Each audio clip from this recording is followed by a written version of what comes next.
6:30. I'd like to open this regular meeting of the school board. It's September 3rd. The time is 6:01 p.m. Can we all rise for the Pledge of Allegiance, please? Mr. Tony Kane, can you please lead us in the pledge? Which one?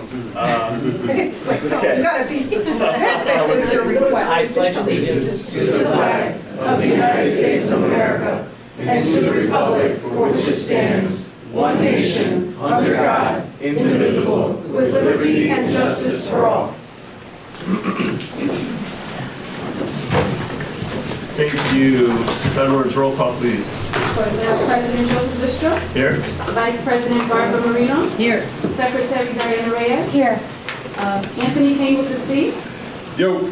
Salvador Escavalas. Here. Anthony Kane with the K. Here. Miss Annie Parker. Here. Miss Joan Pina. Here. Jose Rivera. Here. And Tina Santana. Right here. Thank you. And now for a moment of meditation.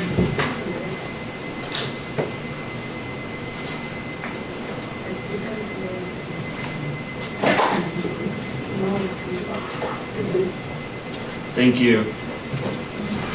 Now, item E, public participation. I would like to remind the audience that public participation, each person has 3 minutes to speak to the board. The board is not allowed to respond.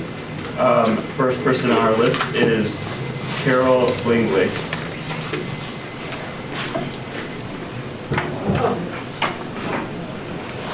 Sorry about that, we were having some noise up there. My name is Carol Langlace. I'm employed by the New Britain School District, and I've been an employee for 28 years as a special education paraeducator.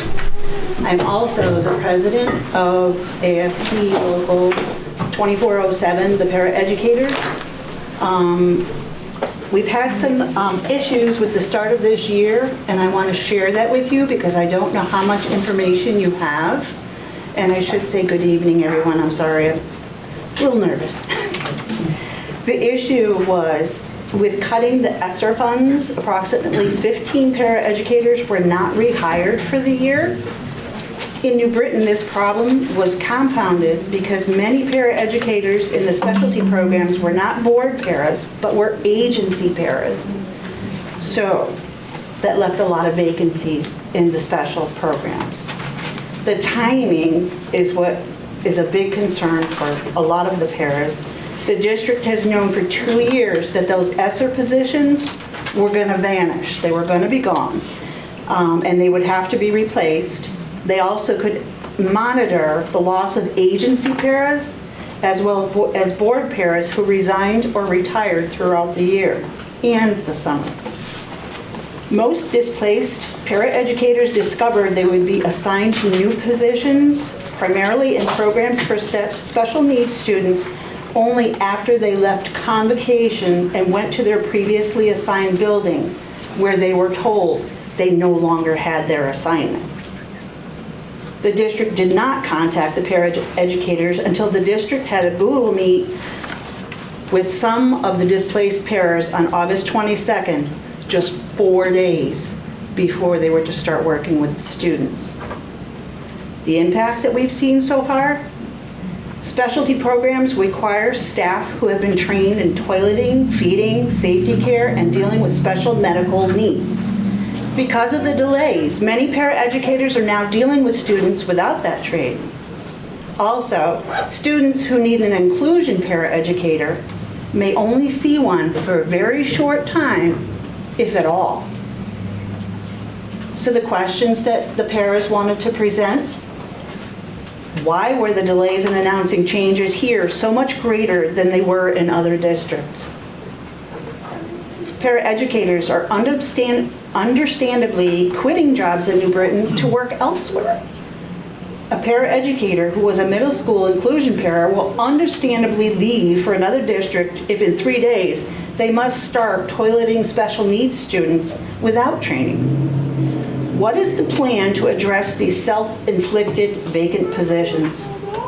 If we keep filling special programs with paraeducators who are trained and experienced as inclusion paras, we will continue to have people leave the district. Are parents being told that Do the you want to district... summarize your comments, please? Sorry, your 3 minutes are up. Can you just summarize? Sure. We just want to make sure that the parents realize that their children are being short-sheeted, so to speak. And I want the board to realize that paraeducators that are seriously dedicated to their positions can't do their jobs because they're spread way too thin. Thank you. Thank you for the time. Next on my list is Susan Kudinek.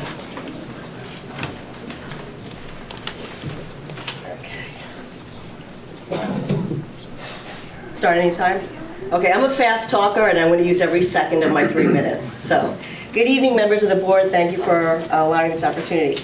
My name is Susan Humanik, and I'm the president of the New Britain Federation of Teachers, representing the 900+ teachers in the city. I have spent the past 25 years of my career teaching English at New Britain High and have shared my classroom with many special education inclusion teachers and paraeducators, so I can speak firsthand about how our lives are inextricably linked as we teach the children of the city. I am here this evening to support Carol, the district's paras, our teachers, and of course our students, many of whom are behind me as I speak tonight. Many of our educators live in New Britain, and they have contacted me directly and implored me to speak tonight with only 5 days into the school year. It is no secret that we are in the grips of a teacher shortage, which is most dire in urban districts like ours. Many of our most acute vacancies are in our special ed programs. Teachers are running on empty and choosing to resign to take positions elsewhere. As we speak, 4, make that 5 because I had a text come in driving here. 5 key teachers and other program teachers have been offered jobs in lower paying districts, and they are seriously considering leaving New Britain.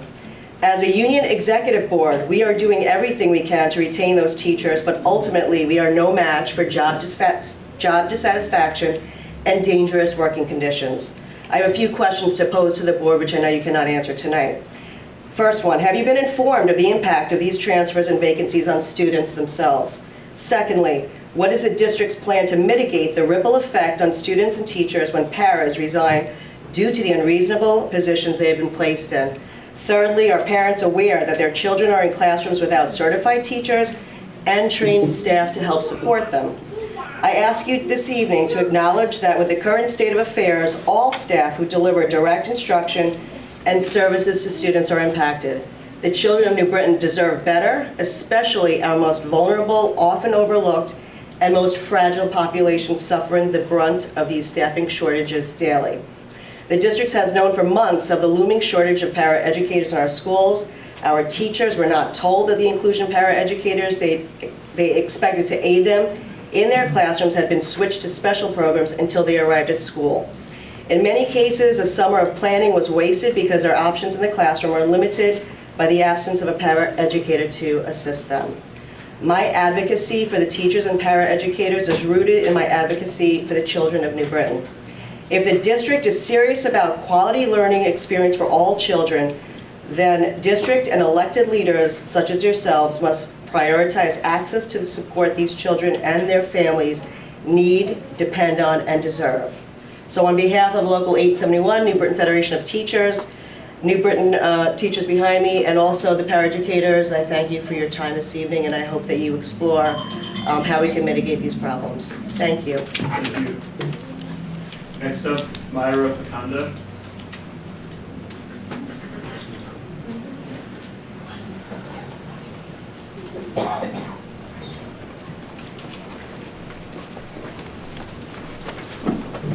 Good evening, just a translator.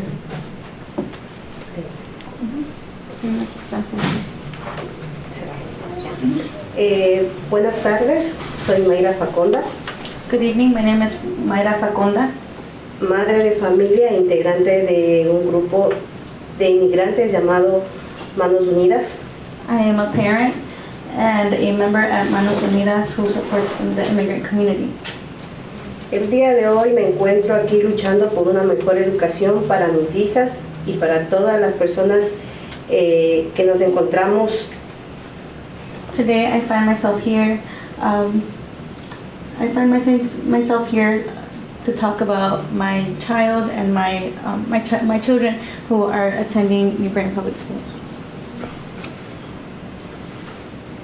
para pedirles ayuda de ustedes para que en las escuelas haya cambios para todo tipo de ayuda, ya que todas las personas no hablamos del mismo idioma. I'm here to get more support and to change the type of support that there is here for the people that don't speak English.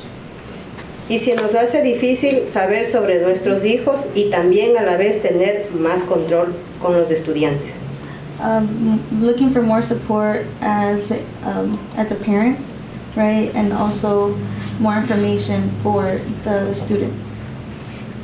Que recién llegan a brindarles un poco más de información sobre lo que hay que hacer en su futuro de las universidades, sobre saber también de nuestros hijos tengan una buena alimentación.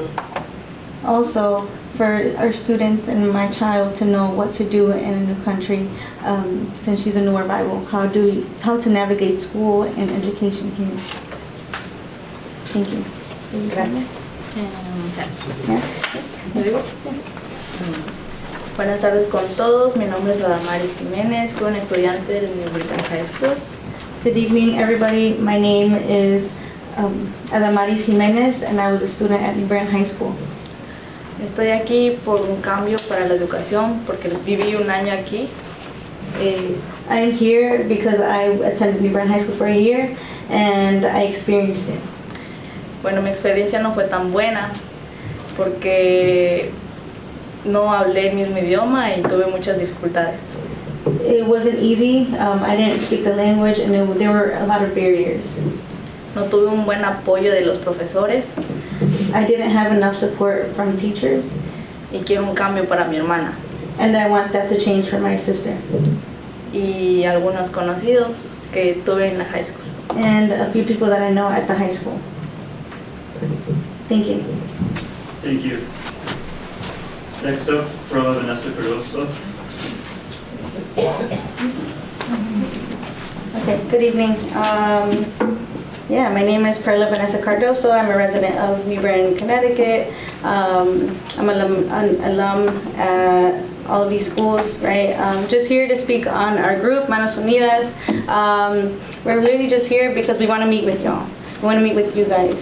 We want you to know who we are, and would love to set up a meeting with you guys. Some of our members are here, and it's super sad that there were a lot of really important things that were mentioned, and again, it's not in Spanish, right? It wasn't said in Spanish, and I don't think they know, right? They don't know what was just said, right? They don't know what's going on, and they should know, right?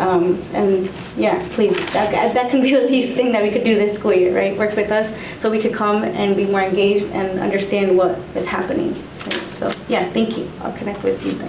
Thank you. Thank you. That's everyone I have on my written list. Is there anyone else in the audience that would like to address the board? Approach the podium and state your name and address.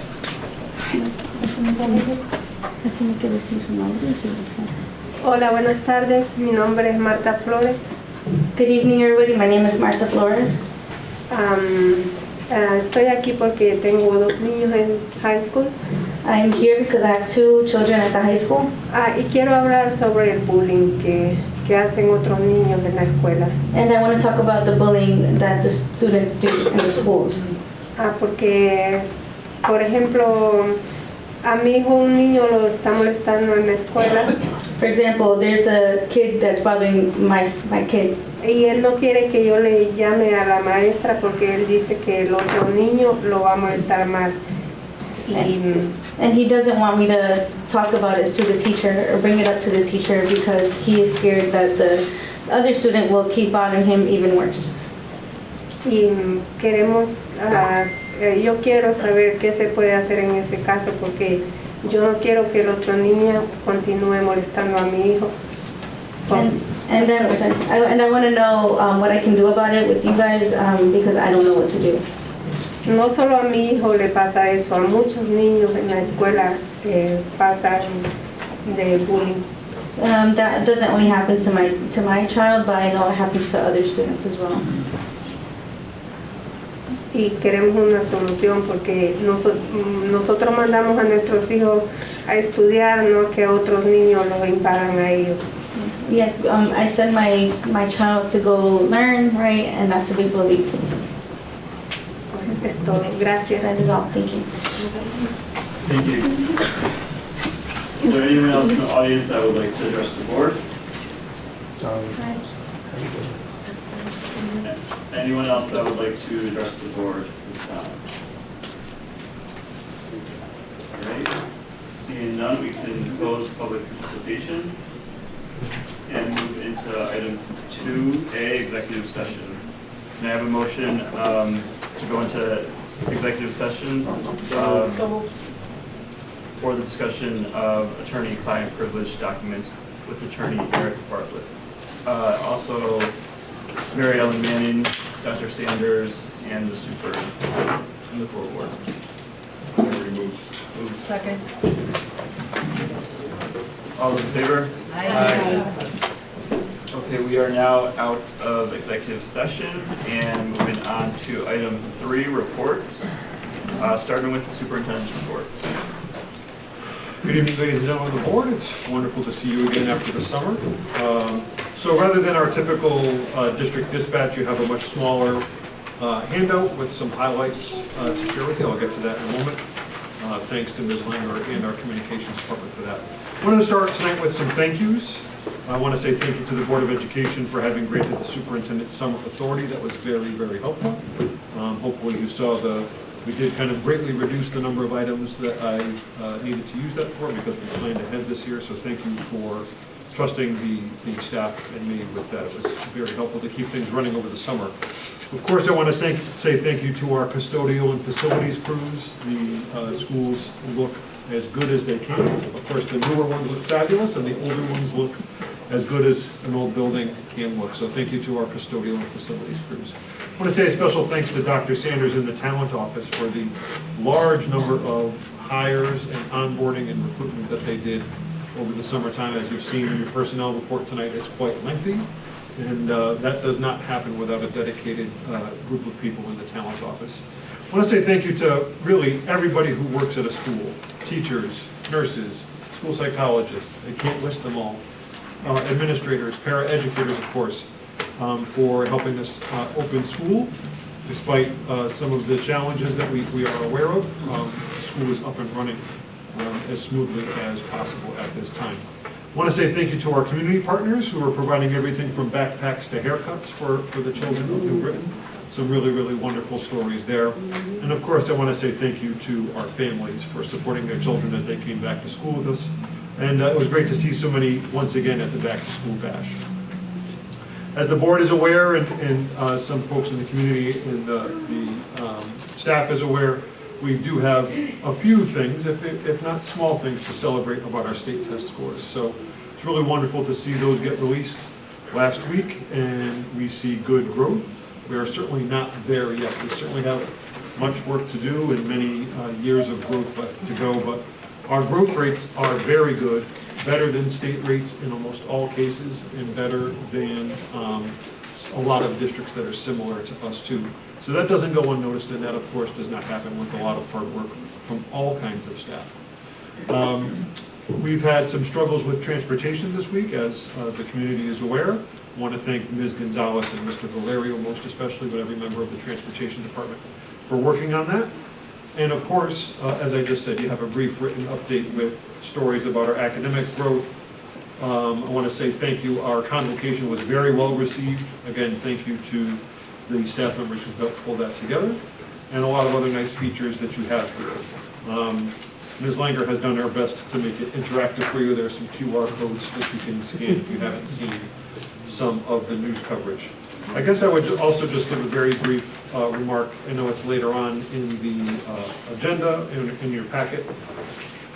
We're seeing what we think might be some enrollment growth. And at this point, it's just anecdotal because enrollment numbers won't be official until October 1 and then verified on October 15th. But in speaking with Mr.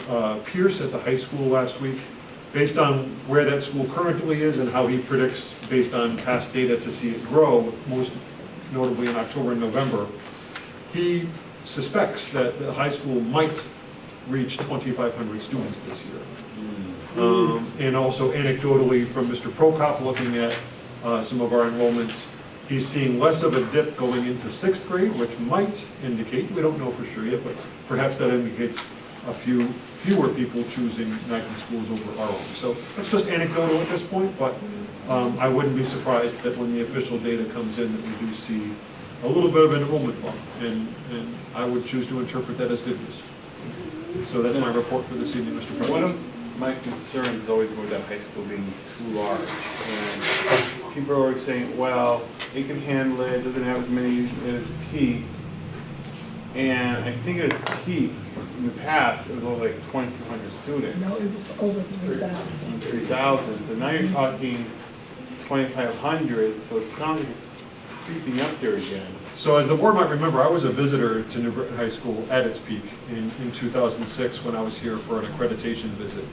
And it was legitimate that passing time was not enough time to get from one end of that school to the other. And if the kids were doing everything they should and not dilly-dallying and not chatting to friends, it was legitimately hard, because that was a concern we saw back then. And so some of us took out our stopwatches and tried to walk it. So yes, I know it's had that many kids at it, but would you want your own child in that school with that many kids in it? We actually had to go outside in order to pass to go to the other end of the building because you couldn't get through the doorway. Right. There were times I was substitute teach and literally the crowd would push me, and my side being push me, the crowd was so big. Yeah. It was too big. For me, it was very akin to like a New York City subway at rush hour. Yeah. Like a concert. Or a concert, yes. We used to call it the mall at Christmas. Right. Every day. Yeah. Yeah, my granddad So- showed me a Back when picture. the mall used to. So the board's engaged in strategic conversations right now about what the programming is you want for New Britain's kids and how the buildings are going to serve those programs. And, you know, we'll see. Again, this is anecdotal at this point. These are guesses from two gentlemen who've worked here a very long time. But it's possible that we might see that bump. Whether or not it's due to the magnet schools, we're not sure yet, again, but it can factor into those strategic conversations that we're having about how the board wants to implement its programs and use its buildings. Okay, moving None on. of them had it as bad as us, Diane, I'm just saying. That you guys all had a chance to walk one foot in front of the other over there. We were there in the early 90s when we all had to hustle and like push people out the way to get to class. Just putting it out there. Which is why we're strong enough to be serving I more started now. substitute teaching in the 90s in this school. I remember, like I said, it's. No, not a yeah. substitute teacher. You were able to sit in a chair. We all had to hustle from class. Just saying. No, when I subbed, I would have to move from class to class. Alright. Yeah, oh yeah. It was bad.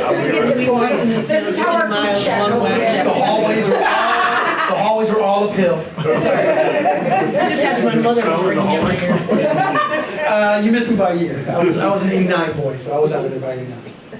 I guess I just told you my age. I started high school. You're younger than Dr. I started high school at 8. You're younger than Dr. Gasper and I. Oh, I didn't say that. All right, moving on to committee reports. There, I think, was only one committee that met, and that was policy. Right. Finance committee? And finance. And finance, Here. okay. Yep, we met in June after the last regular meeting. We addressed a couple more mandated policies that are in here. They were low-hanging fruit, really, and not intertwined with anything else like what is left on the mandated list that came reviewed before. So we will be cracking on those again shortly.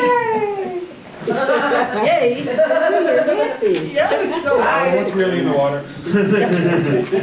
No, Mr. Finance. Finance met, I think it was 2 weeks ago. We discussed the upcoming renovation, possible renovation to Smith School and the addition of a pre-K facility at Smith School. We looked at some architectural drawings, discussed, do we want to have 2 buildings at Smith, on the Smith campus? Do we want to have one?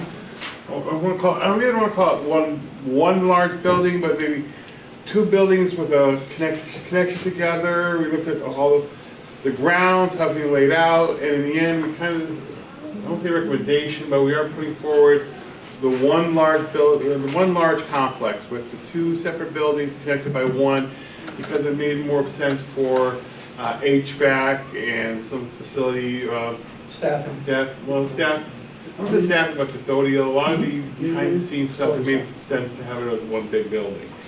I expressed some concerns for the grounds itself, because you would lose some of the green space, but they assured me that we'll be losing in some green space, they will be making up for in others. And the biggest concern, though, was parking.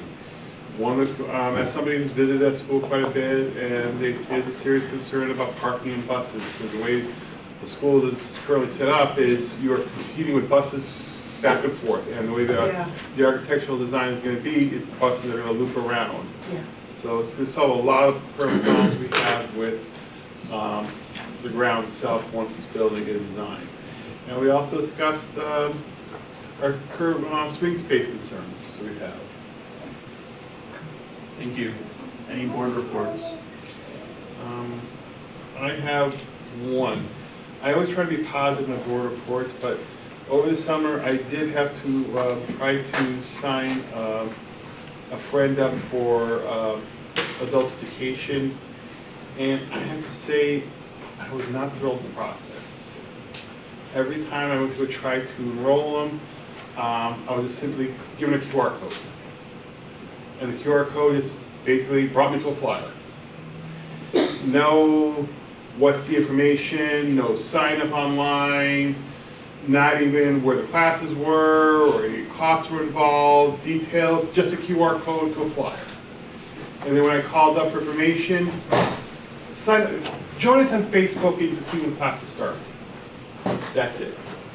And then, because he doesn't have Facebook, I had to join on Facebook, and because I was traveling over the summer, he ended up missing classes, the sign-up period for classes. The process itself was, I thought, was very behind the technology scenes. I'm still getting emails from 2014 when I went to one enrollment session from the University of St. Joseph's for a master's degree program for a card I filled out. And I'm thinking for some of our adult education students who are really trying a second chance in their lives, we want to be encouraging them, not just handing them a QR code hoping that they follow up on their own.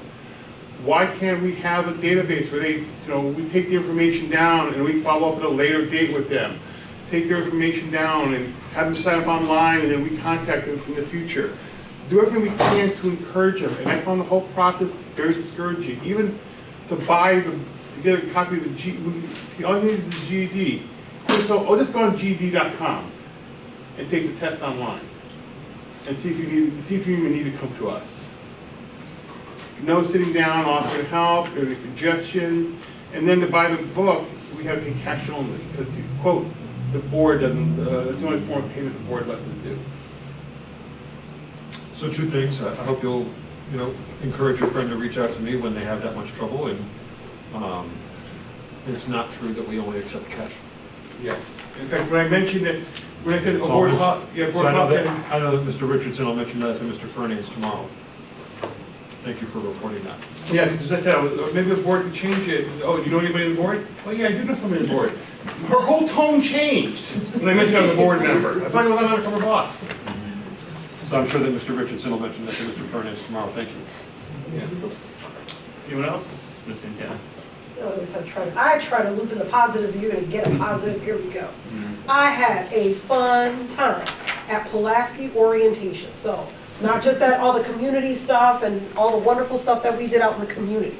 Let me just tell you that Mr. Rocket made it exciting and fun and included, for all of you who know that I drink nothing but coffee, normally made me a cup of coffee as payment for translating for the families that were left behind, kind of found their way over there to the center area while he was doing the second wave of the orientation, because he did 2 waves back to back. So wave 1, and we were out there and hustling, and then I found out the people undercover low-key that actually do understand Spanish, because we were able to help out families by right here, and point and take them over there, and that was fun, and I actually enjoyed it. Just getting to know them, and they were bringing, like the older kids that have gone to Pulaski and the younger, we had so much fun. And the coffee listen, for coffee, I will do whatever and translate whatever you want in a couple languages. I'll Google. So they made that so much fun. So we got to sit in, and he was talking about the things that, and to see the staff. and be able to connect with the students and the families, and that's really what I do it for. I want for our families to know that we are also in district and, invested. I have my kids in the school district. We all have families that are tied, if not that we went to, and that we are here and want to hear what they have to say. So I don't call somebody a stakeholder. No, there are families, whether or not it's an aunt raising or a family friend. You're still coming to support your student. I want to be able to do that. And then also just encouraging everyone. This is the New Britain Herald, August 27th, 2004. And it is our mayor, Erin Elizabeth Stewart, speaking about building education here in the city of New Britain. The only reason why I am pointing this out is because that is a testament to the wonderful relationship that she has with Dr. Gasper. And he doesn't even know I was going to say this. I'm just saying that this is really, she served on the board before becoming our city, I don't want to say our city manager, she's our mayor. But being able to actually take a look at that. So pull that up, building the beacon of urban education here in the city of New Britain, and constantly encouraging our education and our families to be able to speak to us and be able to actually make that connection.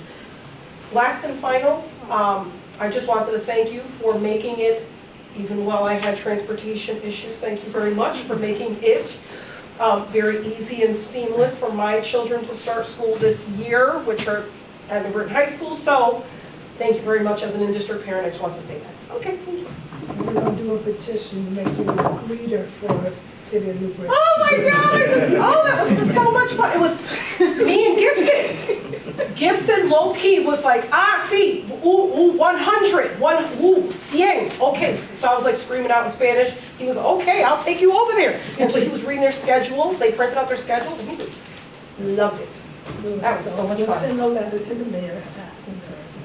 Next time, send me and Gibson. And Barbara was right there. Listen, we all had a good laugh because we had families that were actually telling us about their experience here. So I asked, why don't you come?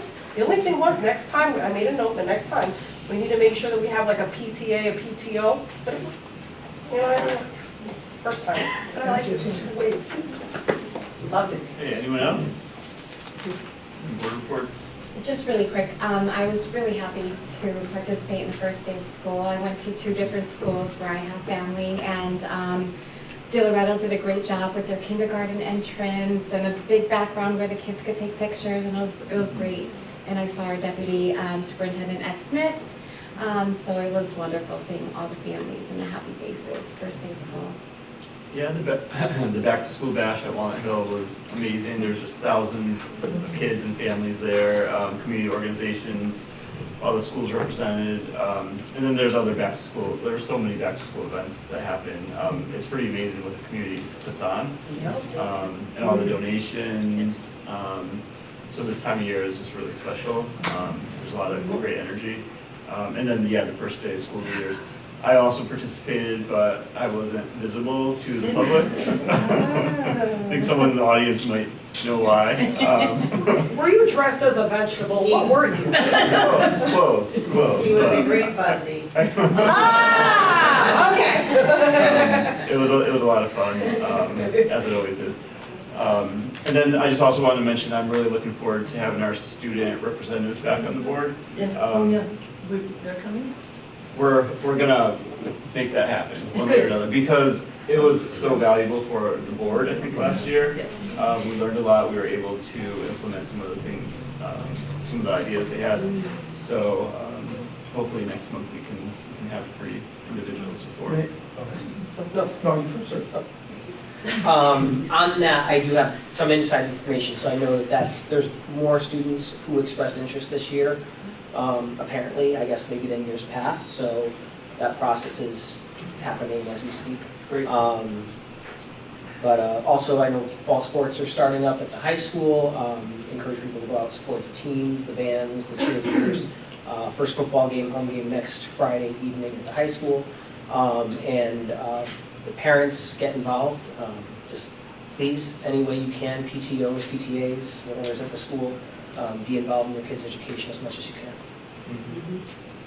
I was just going to say, the one thing I would like to see, if it was possible at some point, because there are some models of this that exist in other school districts, is I know we have the high school kids, but I wouldn't even mind seeing an upper middle school kid, you know, of the right steel, so to speak. Who's willing to do it and try it. I think the more we do that, and that's good to just sort of get that age group sort of connected. Maybe even rotate. I mean, we have our Ed Rising that's down in that program, and I did just think that, the middle school sometimes for us are a little bit of a unknown, area because we don't hear enough about what's happening with that area of kids. And again, there's concerns about certain schools versus others. I think just if we could reach down maybe to an 8th grader that's going to be transitioning to 9th grade or something like that. It's a wonderful idea, but I think it's actually described in policy now. Is it? The student board reps, I think they may be described in policy. But we know we have someone that can work on that for us. Well, you folks can change policy. You folks can change policy when you choose to change policy. There's 5,000, just do 5,001. Yeah, right, yeah. We're already doing $5,000. Yeah. It's a wonderful idea. But just I've heard of it in other districts where they also incorporate some of the middle school kids. Either that or some type of listening session where we can talk to them and hear them out. Yeah. Any other board reports? Football fundraiser Friday. Sorry. Wait, now when's the first game again? Next Friday. So fundraiser this Friday, first game next Friday. I think there's a girls' volleyball game. Who did play? Is there? But they're away today. It's away. Yeah. First football is Brian McMahon at 6 p.m. this week. All right, moving on to item 4, climb program, Mr. Spalding. So as Mr. Spalding comes to the podium, as the board's aware, this is the way in which your job is very similar to mine. And we have sometimes some incredibly difficult decisions to make. And as things evolve since budgets were made, we have to make some difficult decisions. So there's a presentation tonight by Mr. Spalding that is important, that I do support, but it's also one that I'm sure will generate some questions. Mr. Spalding. Good evening, everyone. Can you hear me okay? Yes. So I'd like to start. The superintendent mentioned the number of students at Newbury High School, potentially topping 2,500. Right now, in special education, students with IEPs in this district, both in and out of district, including magnet schools, we're over 2,600. Those are the official numbers. Which brings me to what we're going to talk about with respect to climb. Right now, our children with autism, we're almost at 450. And more than half of those are in a program. I want to bring you up to date on some changes that have occurred with respect to students who are in the between 18 and 22 years old. So when we last met, we were required to provide special services, transitional services for students between 18 and 21. There was a lawsuit a couple years ago where the state was challenged. They were not following the federal law, and they were required to provide those services to 18 to 22. Last year, legislation was introduced which required a young person who has their birthday after July 1st, their 22nd birthday, we are required to provide those services for that full school year. So if Mark's birthday is on July 2nd and I turn 22, we get almost we have to provide another full year of services. So what that means is, for many kids who are in our Climb program, our Pathways program at the high school, for instance, students who will need this level of support, and by law, we have to propose transition services. We have to go to PPT and have those conversations. For some of those kids, potentially, we will have them 4, 5, and even 6 years beyond high school, okay? What I am proposing, and what the superintendent just alluded to, is our current model is unsustainable. Right now, we are providing students $6 per hour in a job site, which is part of their education. So legally, we are not required to pay for those services. Those kids are those young people are in school. Most of the districts in this area are not providing any dollars. So for instance, Hartford isn't, Newington isn't. If you have your information in front of you, you'll see some of the districts that are. Some provide a Midas stipend, such as Southington, which is $15 a month. Originally, we thought this was a good idea, that it would help with, with respect to learning banking skills and things of that nature. But looking at this now and where we're at, and the numbers that I anticipate coming down the pike, Again, I don't think this is sustainable. Let me give an example. For instance, right now at the high school, in the KEY program, I have 43 students that are there right now that will be moving into Climb in the next year or two. I have 60 students in the Pathways program, so that's over 100. At the elementary school in Key alone, right now, in K through 5, there's 126 Key students alone. So our numbers are just going to continue to grow. So think of it, for instance, like a 4-lane highway going through a center city, where now we're going into 2 lanes through a center city, which occurs in many places. We're going to bottleneck. We are going to need to support these kids in a different way. And so what I think is a better way for these children, for these young people, is more staffing, more adult support, more coaches, all right? So we've just entered into a program with CW Resources here in town, which, by the way, Waterbury used for years as their sole support for kids for transitional services. We had Klein. So we have partnered with them, where now, for instance, kids who have extreme needs, for instance, who can't be supported in Climb, and I provided some information on the program. We've partnered with them where they will be able to support these students at a fraction of the cost, about $18,000 a year. We only get charged when the students are there, so if they're absent, we don't get charged. We provided one of our job coaches to go over there. They provide a job coach. They work with them in different capacities. Many of these kids stay on board as adults later. They transition into DDS services. If they do need some job skills that they can go back into the community, we can provide that at Klein. So it's a really economical way, but it's a better way for the kids because it helps transition them into the community after they leave us. And it gives us another slot in the continuum to give kids support, where right now, I have about 5 kids right now, that if I didn't have a program like that, I'd be outplacing them at about $90,000 to $120,000 a year, some even more so. So what I would recommend is that we either totally remove this, the $6 an hour, and either go to a very nominal stipend. That would be my recommendation. I think our resources would be better spent supporting kids with actual staff who will be able to assist them. So that's actually in tonight's packet for you voters. So the job coach that's found later on in your packet as a new position request, this is exactly what we're proposing, is a savings on the wage side for these students so that we can afford to pay an additional job coach to support them. So we're not taking from one, or proposing taking from one program to give it somewhere else.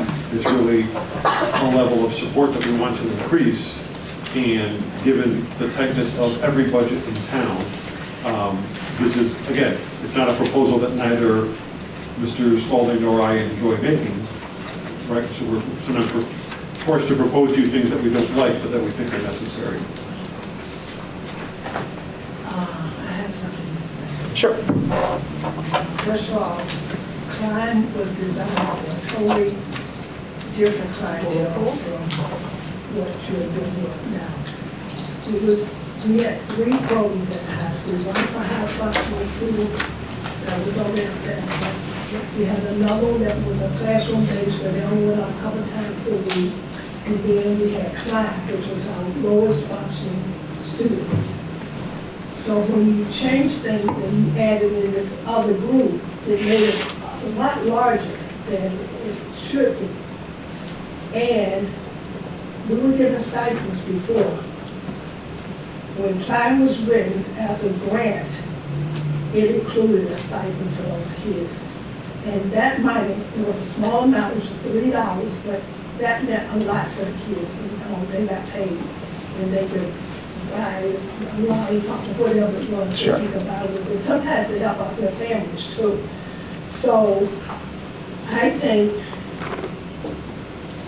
we really need to separate that group of kids and the ones that you're putting in with them now. There's 2 different beasts. You got these very low functioning kids, and then you got the kids from the outside placement. They need more of a medical type of setting that's different from what Climb is. So to take from these kids and then to add another job coach, a job coach can only work with so many students, and you're saying it looks like the numbers are going to grow. I don't know, I think we're doing a disservice to those kids, because there are not many programs that we have that help benefit those kids, and that was one program that we've had for many years, and we figured out how to pay it. So when we raised it to $6 and we added a lot more kids, then it was bound to. So I can answer some of it. If I may, just to clarify for the board, please, Mrs. Spalding. The students that are going to climb now are, in essence, we have a legal obligation to provide those services. Correct. It's not as though we can choose to keep some of those students back at the high school, or unless they're in an outplacement, I would assume. Correct. So, you know, once upon a time, Climb was very selective of who they were accepting into the program, all right? When I came on board, correct, but and Attorney Ritter is here, and I'm sure she'll concur, that we have a legal obligation to provide transition services based on their need, regardless of the disability. We have to have those conversations, all right? Many students were able to graduate, even kids on the autism spectrum. But Climb was not accepting all the students it should have been. And it would potentially put the district at liability if someone would challenge that. And right now, we have Climb Higher, which supports high functioning students. We have a student right now at a community college. We have a student who is at the college, at the university, auditing classes. And I agree with you that we need to grow the continuum.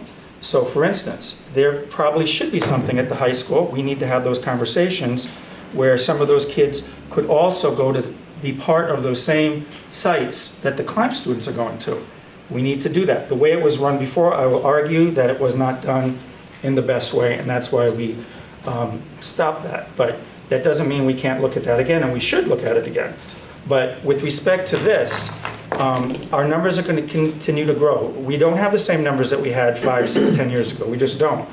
And we have to be able to provide more opportunities for them. And again, to the superintendent's point, I'm going to be coming forth with a budget in the next month or so.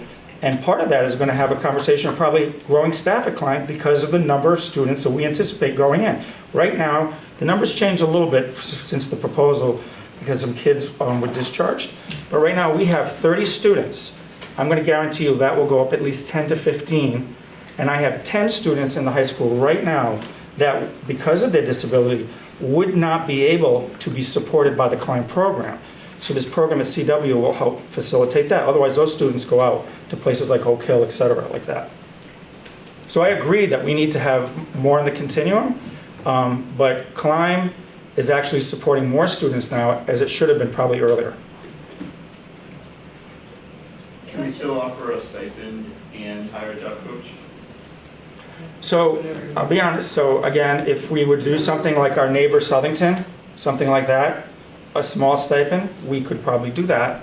But again, so right now, if we were to do a stipend, based on the number of students we have right now, if we were to use let's say the stipend that they're doing at Southington, that would be $4,500 this year. If the program doubles next year, that would be, over $9,000.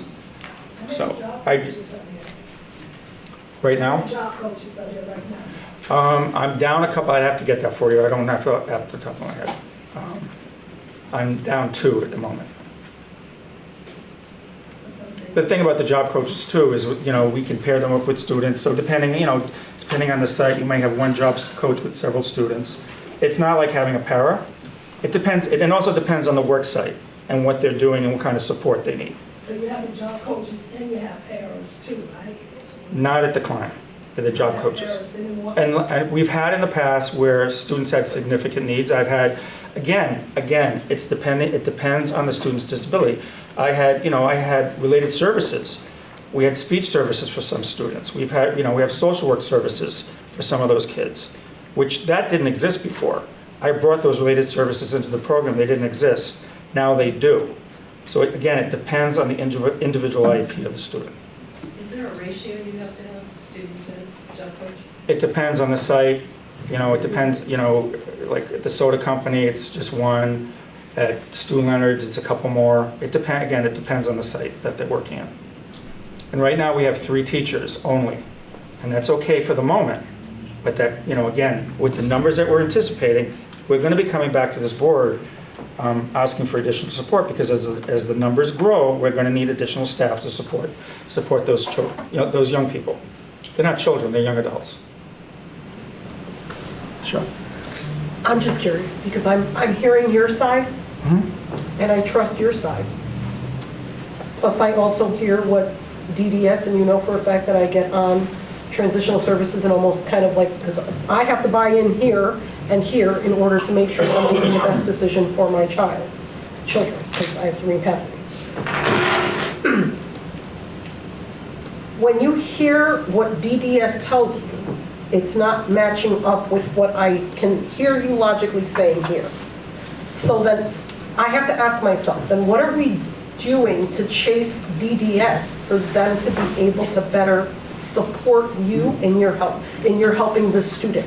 Because to me, you're providing a form of vocational support, right? It's like on the job vocational support. That's part of their education that they're going to continue to get, which they clearly need. But how are we chasing that? So since the law has changed, DDS is pretty much drawing the line in the sand. If a student or young person is severely impacted, so anyone, let's say under a 70 IQ, for instance, along there, they're going to be required to educate that child. Now, there are others that, depending on the data, we can push back on those. Some of those kids can go into BRS services. And the program that, so CW, for instance, resources, some of those kids are some of the most impacted kids. A lot of the people that work there as disabled adults get DDS services. So it's a really good transition in that instance, right? But we have students right now, who I know of, who are actually, part of the CLIMB program, going to work sites. They're also have part-time jobs in fast food restaurants here. Those are students that probably don't belong in CLIMB. So we're going to have those conversations, right? Because if you are able to, if you're employable, right? If you're employable, that's part of the 3 pillars of transitional services, right? You have, work, all right? Post-secondary education, and then independent living, right? And that's what CLIMB is supposed to be. It's supposed to work in those 3 areas. If someone can demonstrate that they are employable, then they're employable, and then we have those conversations. DDS is not going to get involved with those kids because they can go out and work. Maybe BRS, and we would hook those students up with BRS. And we have those conversations. But DDS is different, and for those students who really need that level of support, they will be with us until their 22nd birthday or beyond, depending on Are you able to get some sort of compensation back from DDS? Are they able to offset some of the expense? They will not. They will not. They won't. At all, period. So by mandate, we've had these are conversations that we've talked about. The superintendent. Sorry, it's an excellent question, Ms. Antoinette. It was basically a passing of the responsibility. Correct. From a state agency to each local school board when they changed. Oh, no, their commissioner didn't stutter. So and it was the same question with less F words in it. And Mr. Spalding will correct me where I'm wrong, but several years ago it was, the state interpretation was upon the 21st birthday. Right. And then it changed slightly to at the end of the school year of the 21st birthday. Correct. And now it's expanded even further to the school year in which, or the fiscal year really, in which the 22nd birthday occurs. And unfortunately, no, there was no additional support or funds coming to local boards. So you're on exactly the right path, but in our interpretation, the state agencies don't care. What I'm being told as a parent is that you are being supported. And I know that that's not true because I ask questions. That we would concur. Now, it's not that they don't support us at all. I'd send you a Christmas card too. they support you. When we go from, several years ago where these services ended, again, according to the Connecticut interpretation, upon the 21st birthday, even if that was in the middle of the school year, to now the complete fiscal year of the 22nd birthday, it's potentially twice as much service as some of these kids maybe were getting. And without having seen the documentation that they are quoting, I think Mr. Spalding and I would disagree with anybody at the state who says we're getting a conditional support or services when the law basically passed on an unfunded mandate. Well, the commission has a guy that's actually saying it repeatedly, and a chick at the local level who's saying it repeatedly. And I was like, no, Mark didn't say it, sorry, not good. Now, when we received when the new law came down with respect to, the 22nd birthday, going beyond that, beyond, as the superintendent just described, we were told by a high-ranking member of the Bureau of Special Education that we could probably find those dollars in our IDEA grant. However, ours, pretty much all of it is now slated for personnel. And so, and I think as a district, we probably should be going down to Hartford and testifying and at some point in the future. We've had that conversation. We'll be talking to Dr. Gasper about that. But again, our programs are growing, and I think this is a smarter way and a better way to be able to support more students with the adult support and certified staff that we need now and that we'll be needing in the future in the next few years. So just to kind of bring this back, so with regard to some of the remarks that were made at public comment earlier, we do our best job that we can, planning 18 months ahead when we build our budget. These are needs that have changed somewhat recently over the summer, and they continue to change. So we don't like coming to you with proposals like this on your very first meeting of the school year. But the needs are changing, and we have a duty to address them, and our duty is to present these things to you. So what Mr. Spalding is requesting, and I'm supporting, is that the board consider taking action this evening. If you take no action, then the student compensation will stay the same, $6 an hour. However, I'll say that the fallout from that is, and the staff here will back me up, I'm working on training all of us to say we no longer find money. There used to be a thing in these offices where we found money. There's no money to find. So if you choose to keep the student compensation the same, I will say the job coach is necessary. And it's necessary because if we didn't pay for the job coach, we'd be paying 5 or 10 times as much for outplacements. So that'll leave Mr. Spalding and I to look at programming and find a cut elsewhere that is perhaps more palatable. Again, that's why I gave you the preface, the introduction to this topic that I did. Neither Mr. Spalding or I enjoy or like or want to make such proposals. We have the hard job as management to propose stuff that we hate, but we think is what's needed to carry things forward. So the action we would ask you to consider tonight is, again, if you take no action, the student compensation will stay the same. The other 2 points of action would be in the data that you have in the handout. Some districts have no compensation. Some districts have a very small amount per hour. Some districts have a stipend of sorts that's based on monthly or annually. And it's because we want to take those monies and put them back into services to these same kids, just in a different way. Can I just say this, and I'm sorry, just honest to God real quick. So much of this is about the compensation and the dollars. But at the beginning of the conversation was really the students and the families, right? And that part of it, and making a decision, because ultimately you have to have PPTs around it. I would like to see that this conversation happens earlier on when your child is legit walking into this program, coming into a Pathways program as a 9th grader.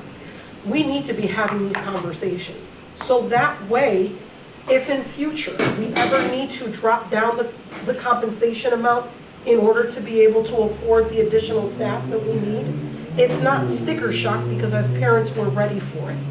It's almost crickets when you're in there saying, what is it gonna look like? And staff looks back at you and goes, well, we'll have to wait and see. We'll have to wait and see.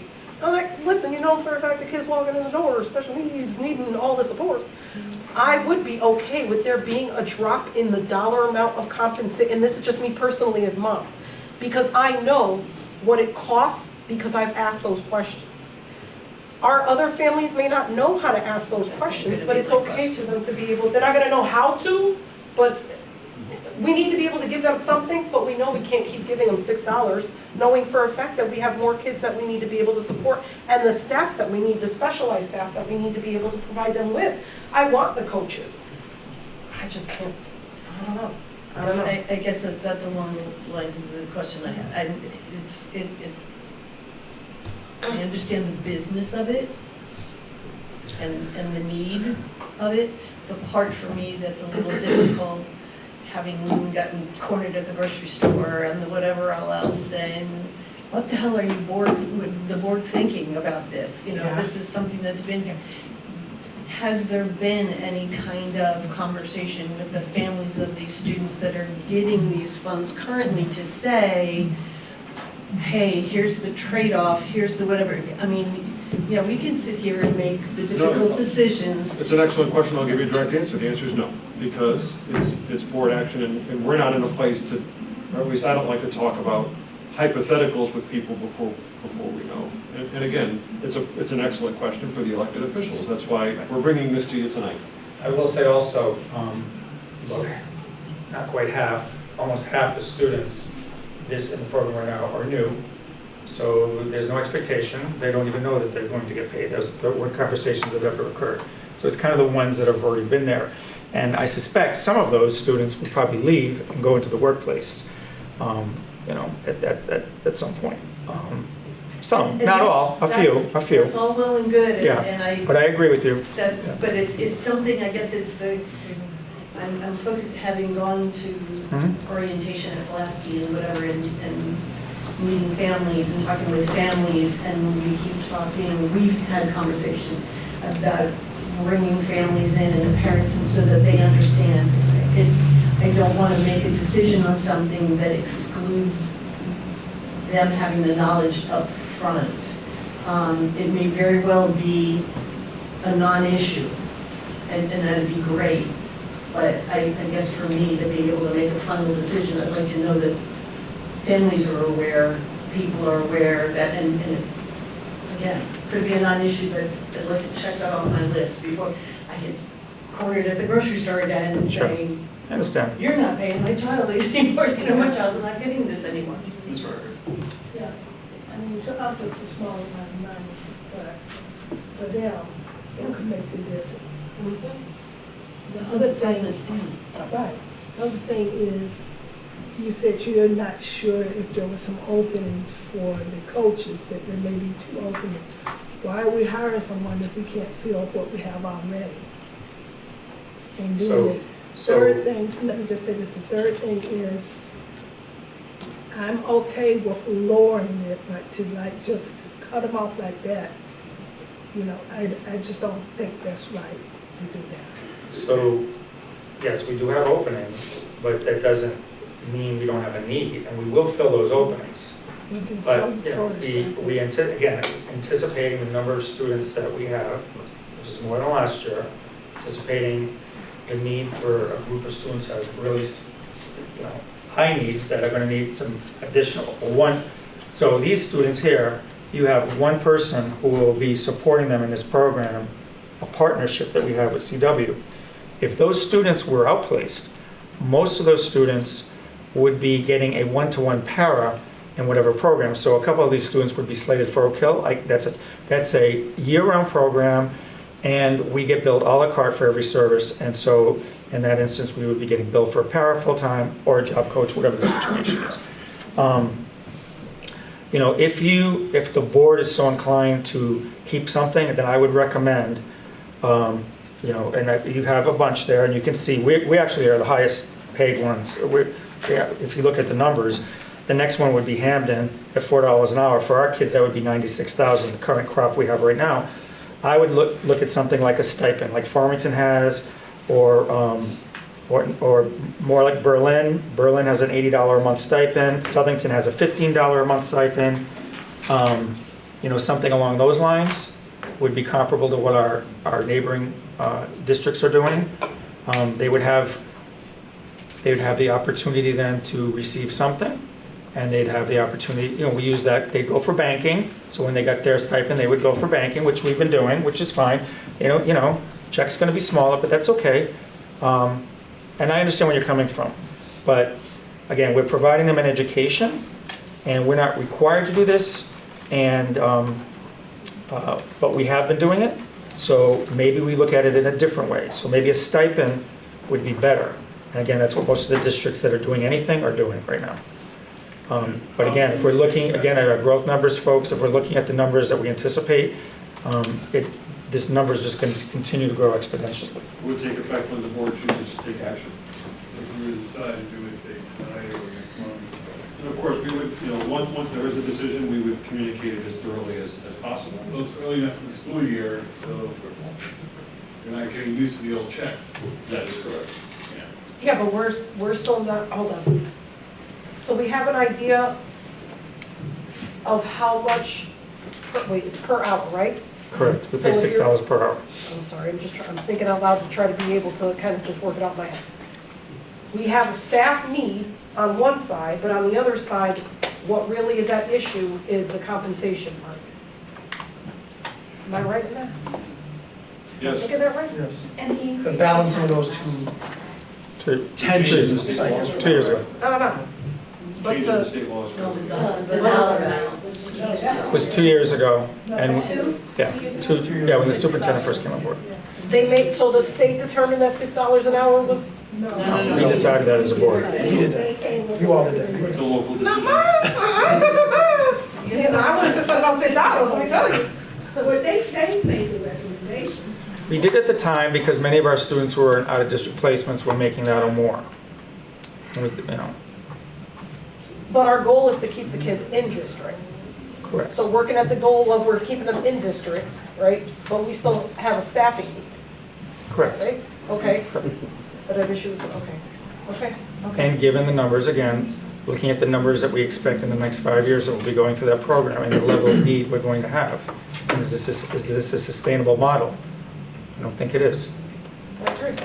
Is one option to keep the kids currently enrolled with the compensation, so grandfather them in, and then remove the compensation for. That's too much thought. I couldn't wrap my head around that. I think it's an excellent thought, basically, of phasing out.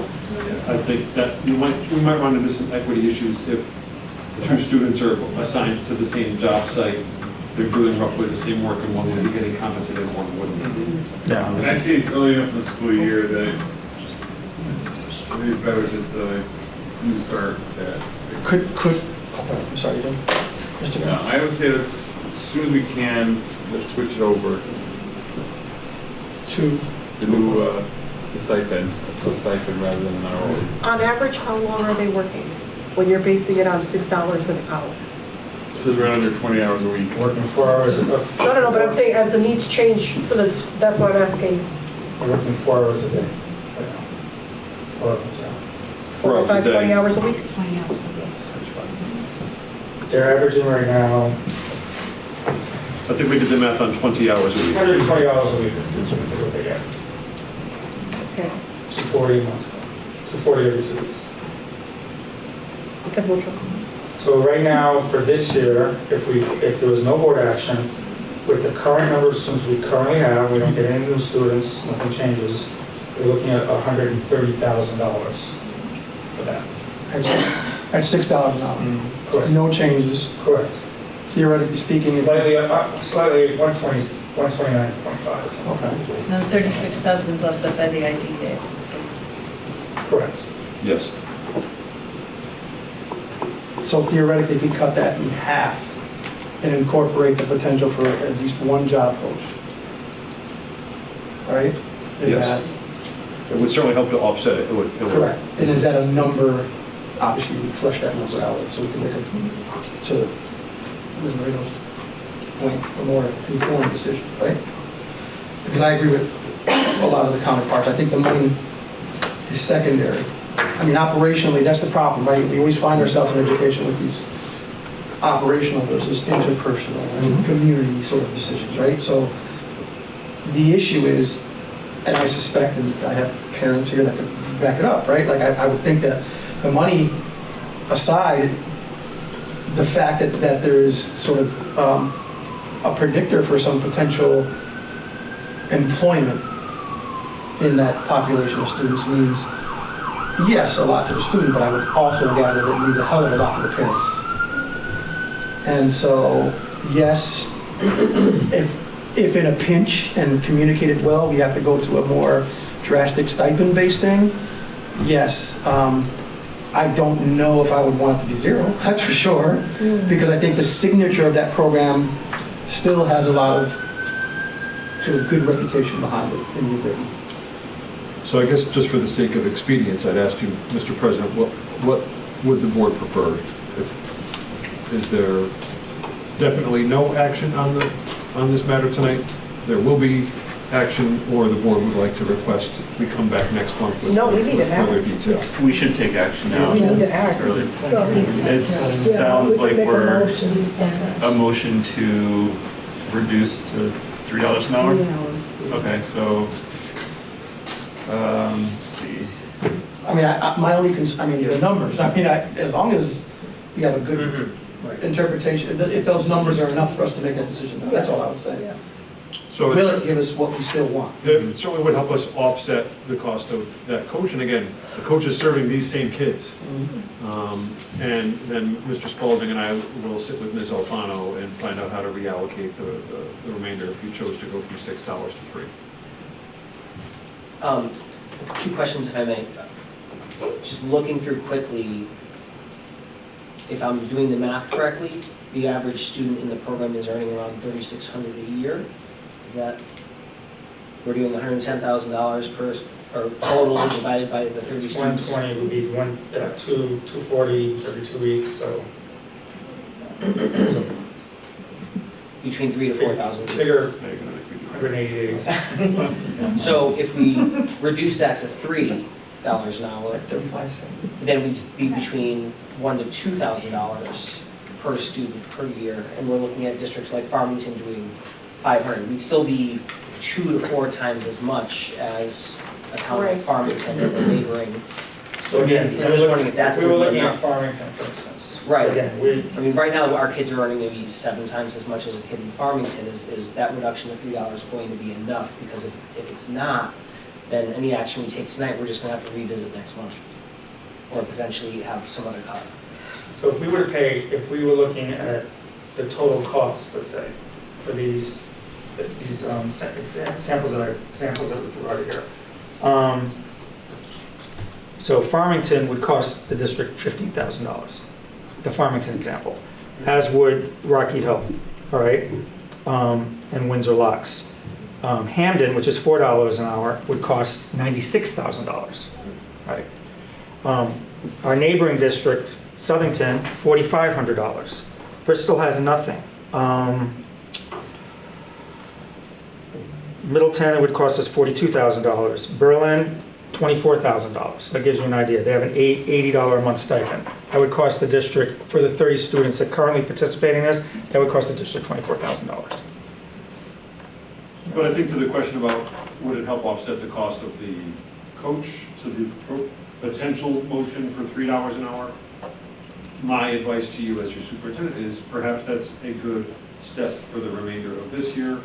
And when Mr. Spalding composes his budget for the 25-26 year, we may have a different proposal than that for you, and that would be something we could communicate obviously much more in advance. Yeah, because that, my secondary concern to that is in the space that we provide, whatever decision we make tonight, we can draft up a better communication plan or more. And that way, two kids would be coming in for next year, will know in advance what the stipend would be, or And again, hourly. we don't enjoy bringing these things to you at last minute, but sometimes things change quite quickly. Well, I mean, I appreciate the homework that Mark and everybody else has done. I mean, my only concern of this too is, like, you got Newington, no, I don't know what that means. They don't pay a stipend. I mean, I know it's none, but how many kids is that? I don't know. Right? I mean, I would have felt better, like, I'm not anything on you, Mark, I'm just saying, to make a decision, right? But if you look at like a district like Hartford, Yeah. which has more students than we Oh, do, yeah. obviously, they're not doing one either. Right. So, But, you know, just magnitude-wise, I mean, you know, are we arguing about? But Farmington kids, really, we're not gonna compare to where the kids are. Right. Yeah. but Bristol and Hartford are very similar to our populations. I would agree. So I believe we would have to add a motion to the agenda. I move. Second. I think that You already know what he's gonna say, I don't even know. Agenda. Agenda item, so you just say, you know, Did you? make a motion to add an action item. Whatever be. Or can I have a motion to add Agenda item an two. action item to adjust the hourly compensation for climb students? And that would be item 4B. Or item 4. Was it 4BA? 4B1? Just 4B is fine. 4B, I move. Second. Tina seconds. Great, and can I have a motion to adjust the hourly wage? Mr. President, you need a vote on the adding of the item. Can I have a vote to add this item to the agenda? All those in favor? Aye. Opposed? Abstentions? Motion passes. Now can I have a motion to adjust the hourly wage of climb students to $3 an hour? So moved. Second. He so Moved by moved it. Mr. Rivera, second by, sorry. Second by Ms. Santana. All those in favor, signify by saying aye. Aye. Opposed? Any abstentions? Motion passes. Thank you for your consideration. We know these are difficult conversations. Please have these conversations with parents earlier enough because mine started as a stupid question when I called DDS and called their feet to the fire and the girl looked to the guy and I was like, oh, I gotta follow that guy. Nobody had an answer and they also didn't stutter. That was upsetting. Very upsetting and not supporting of staff. It was the bottom line and they won't contribute anything. But if you want some referrals to a good day program, we'll send them to you. No. Okay, moving on to new business. I'm actually gonna ask for a motion to amend the agenda and move item O. To the top. What's up? Sorry. I see our attorney back there, and I'm not sure if he's charging hourly, so. Only if it's $3. Sorry, Attorney Ritter, sorry. Just kidding. It's a long day, I apologize. A little board humor, yeah. So this is just, so I would support moving the agenda item up if the board would consider doing so. Do I have a Motion to move. Second. second? All those in favor, signify by saying aye. Aye. Opposed? Abstentions? Okay, starting with item O, this is informational only, bullying and Title IX legislation update, presented by Ms. Jessica Ritter. Can I pass those up to you? Good, how are you? Good. Attorney. We've already got something. Oh, no, this is separate though from that. Sure. I'll pass them on. Okay, all right, thank you. More paper? Well, this is interesting. It's a good read. Okay. Thank you.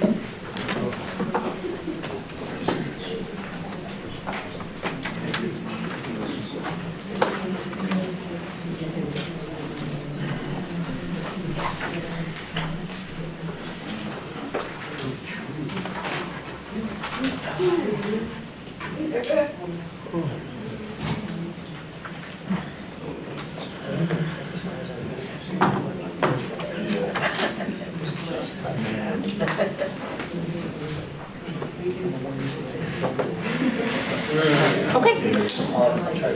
All right, nice to see you all.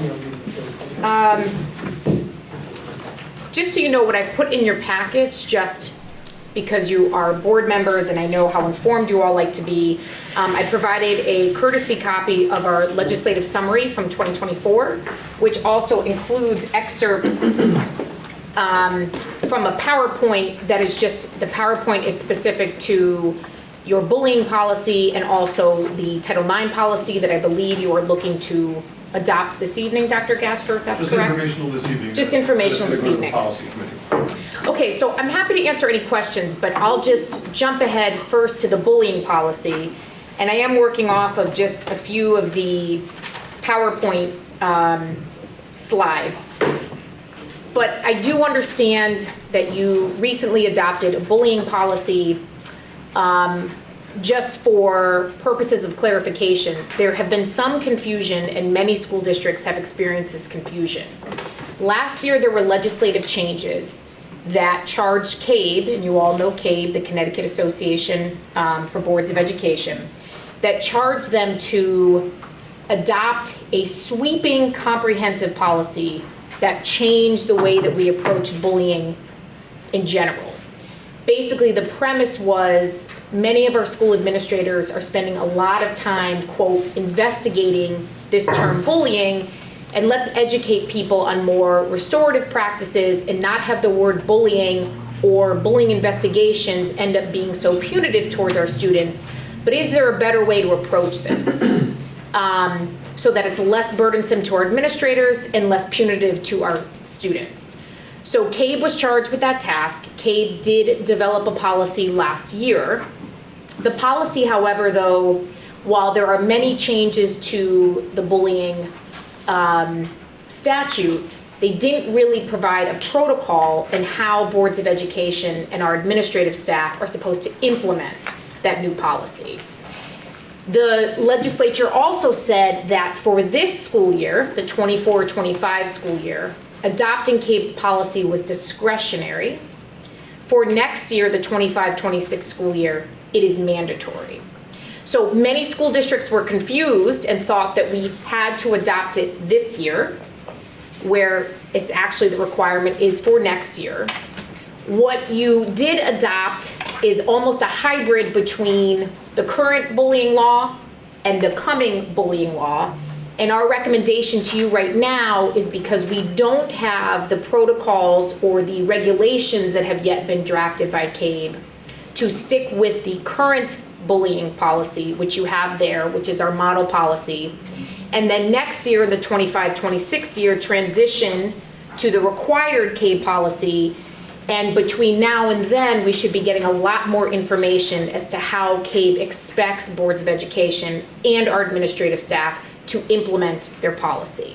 So right now, all we have from them is kind of this overarching policy without any real guidance as to how we're supposed to implement that policy.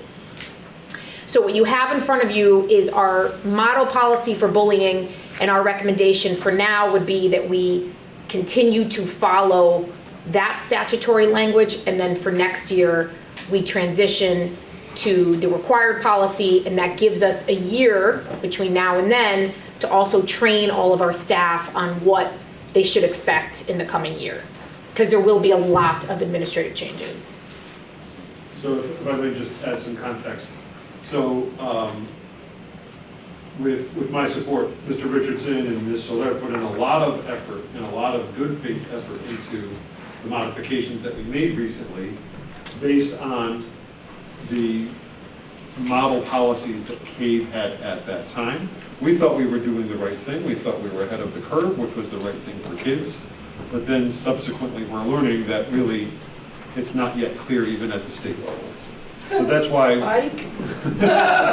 so, you know, casting no blame, but this is where we're at this point. We want to be as compliant with law as we can. So that's part of the confusion here, is we thought we were on the right track because we were taking it from state level groups, state level authorities, and it turns out that maybe they weren't ready to even give us the guidance that we were using when we made those modifications. That sounds like circular logic, but I want to be always transparent with you all. And what your administrative team put together is very well written and very comprehensive. And you were trying to be proactive, but we just, unfortunately, are still waiting for further guidance. So I applaud how proactive this team has been. But again, I think it might be premature because we don't want to have to train our staff on a policy this year that then will ultimately evolve and change for next year. So happy to answer any other questions on bullying. If not, I can just give a quick high-level overview of the Title IX changes. Yeah, sure. So if I'm looking at May to this, the definition of bullying seems to be expanded. Well, in this Shipman's model of things, and it's not a bad thing. It just seems to be involved a lot more. And the reason I say that is because I recall in discussions that we had last school year and looking at the policy, some of the complaints were not valid bullying. Did I? Well, I think I mean, Attorney Ritter will give a much better answer than I. When we heard about bullying tonight in public comment, I think where students and often parents get disenchanted with bullying is I guess you might call it bullying with a little b versus a capital B. So the legal definition of bullying to which we are investigating is often quite different than parents talking to their kids, oh, my child is getting bullied, which often means, being picked on or picking on each other back and forth. So there's the kind of general term, my child is being bullied, which of course we don't want that to happen either. But the parent who's perceiving that, and then they get a bullying investigation that is not verified, the parent then gets disenchanted and disappointed because they feel like we didn't do anything. No, we did. It's actually very time-consuming and laborious for a school administrator to do that investigation. It just doesn't meet the legal definition of what a verified bullying incident is. And that also doesn't mean that that school administrator is going to take zero action.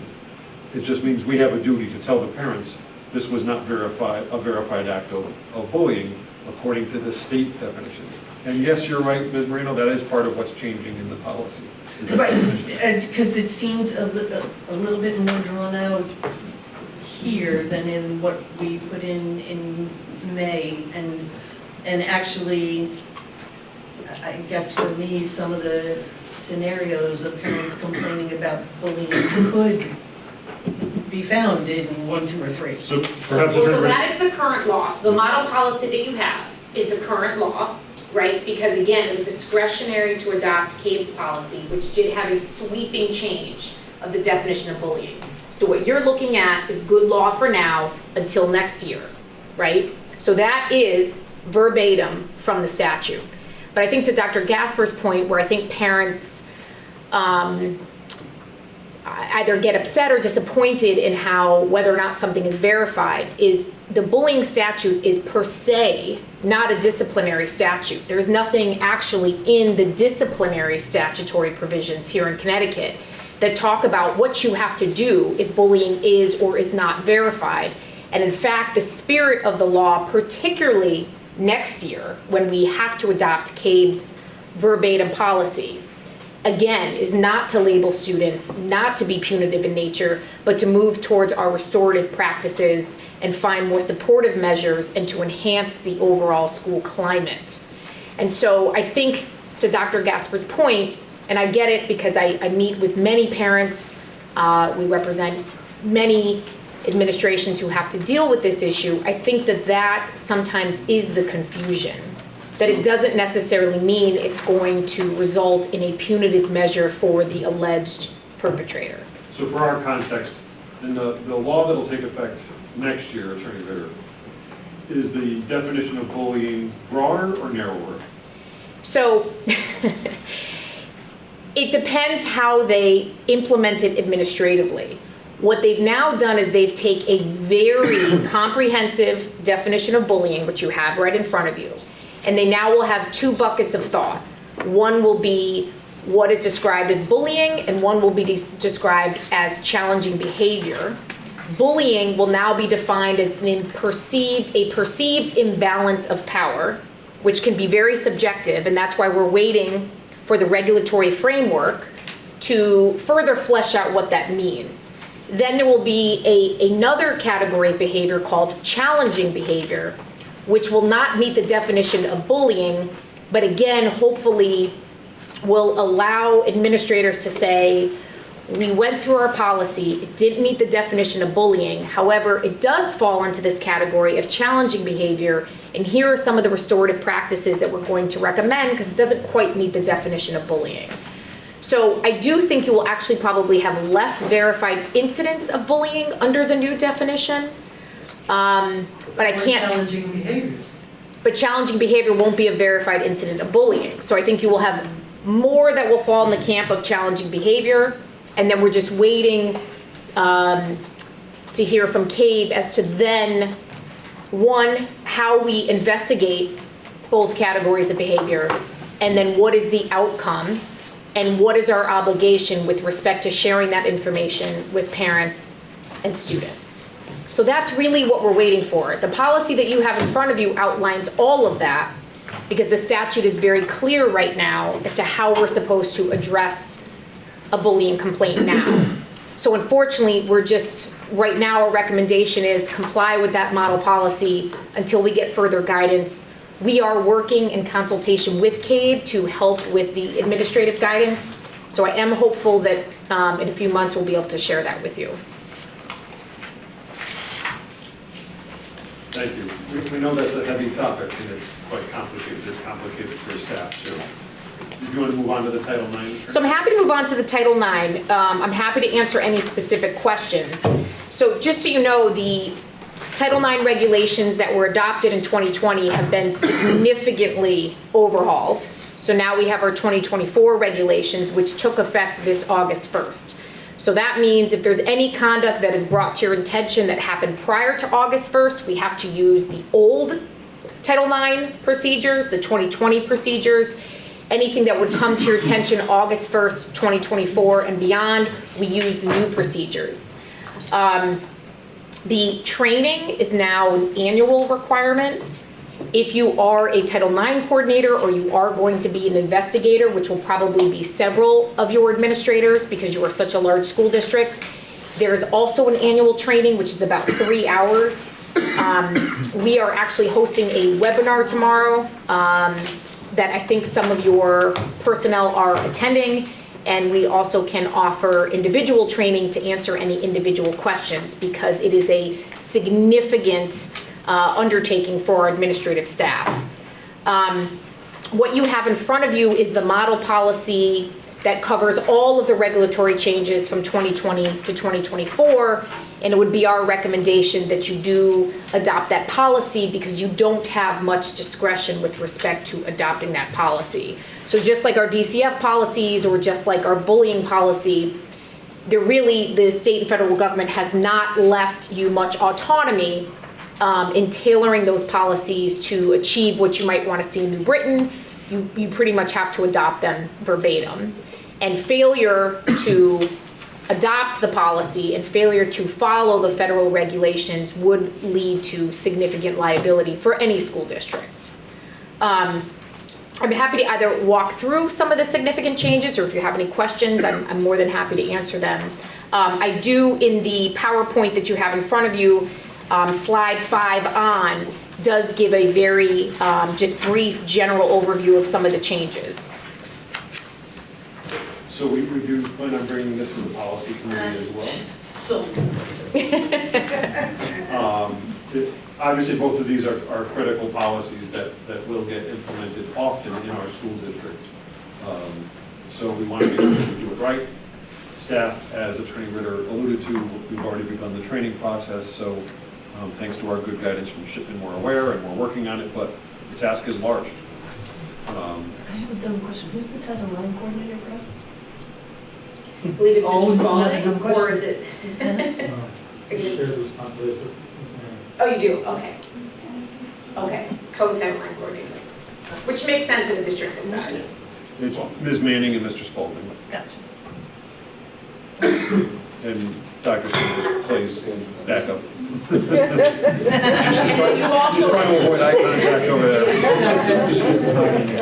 at each school, I would also recommend that you have 1 or 2 administrators who are trained on being investigators, who would work in collaboration with our Title IX coordinators. Typically, we don't necessarily want the Title IX coordinators to actually be the investigators at the school building level, because we need them to be able to confer with our administrative team at the building level. And I think just, Attorney Ritter, from the context of the board, if there is a change in administration in the Oval Office, we might be right back at this again sometime soon. You were telling us that if there's a change at the federal level, at the presidential level. Yeah, so anticipate that the pendulum might soon. swing, Yeah. correct. If there's a different administration in the White House in November, I mean, it would take them some time because they'd still have to go through the whole administrative rulemaking process. But in another year, we could be back here training our staff very differently. The other thing I should mention, and I'll continue to update New Britain. Right now, I do not believe that you have been named on the list, but there is a federal court case now that has been filed by the Moms for Liberty, who have concerns with the new 2024 regulations because they do offer broader protection to the LGBTQ community. So that is a lawsuit that has been filed in several places across the country. Many Connecticut school districts have been listed as an enjoined school, which in essence would mean if a Mother of Liberty, if someone who is a member of that organization, let's say had a child at New Britain High School, you would find yourself on a list, which just would mean that the US Department of Education couldn't per se enforce an investigation that you undertook in accordance with the 2024 regulations. If we find any of your schools on that list, we will let you know because we continue to monitor it. And if that happens, we would, in the first instance, recommend that you work under the 2020 regulations. However, the court process may have evolved at that point, and so we may have different information. So this is just the information that we have right now. But remember, in Connecticut, we've always had, for decades now, protection for gender identity and expression, sexual orientation, and so we would also be applying our state policies, which would offer significant protection to those protected classes, which is something to keep on your radar, and we continue to monitor that as that evolves. Got any good news? You don't normally invite me for good news, unfortunately, Mrs. Parker, unfortunately.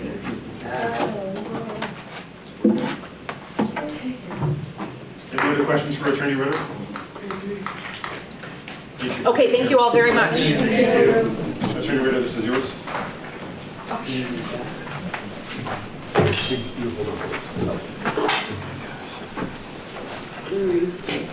What are you talking about? I got the next policy meeting. This is going to be, come on. Really?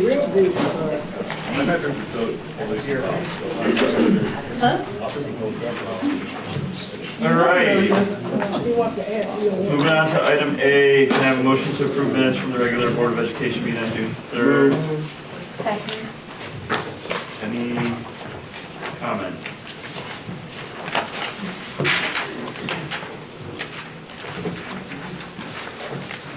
All those, are we ready to vote? All those in favor signify by saying aye. Aye. Opposed? Any abstentions? Moving to item B, report of personnel transactions.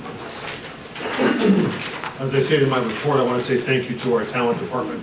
You can see the large quantity of work that happens over the summer.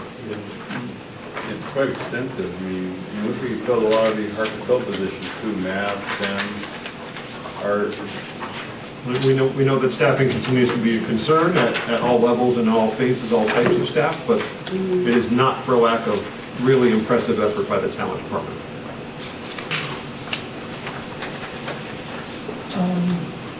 I would like to say something. This is great work that you've done here. My concern is we lose people when people find out at the last minute that these major changes are going to be made. And I think that with the parents, I think they feel not valued because they're always, even with the, when you have the professional training, they just are never in the forethought in terms of what they see. They need to have people trained to handle the special needs kids in those programs that they're in school, and they haven't been trained. So why not the first 3 days of school when everybody else is sitting in the meetings, they're watching a video.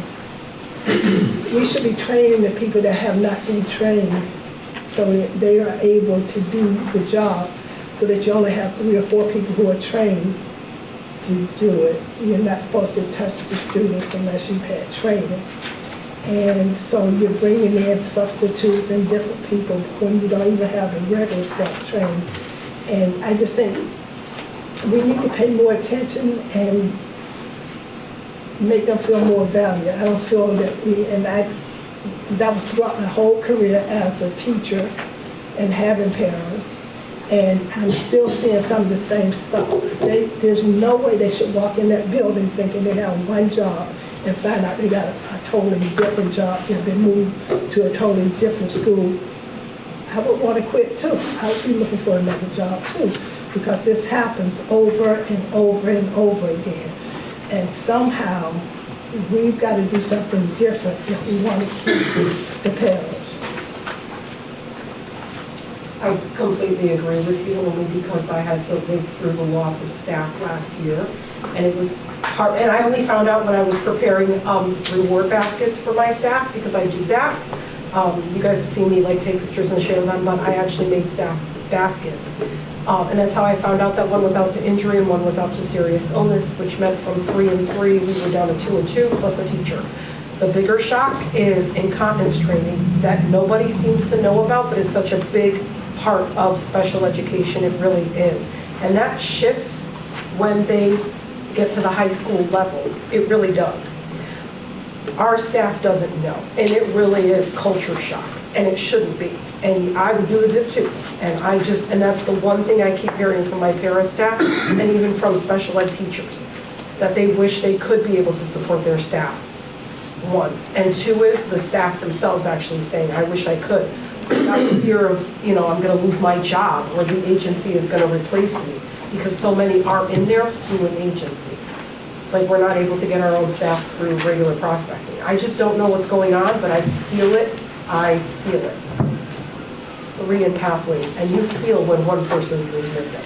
Your kid needs to be there and present. We expect them to be there, but I expect my staff to not be just feeling that frustrated about going to work. No, I want them to love my kid the same way I love my kid. And sometimes they just need that hug.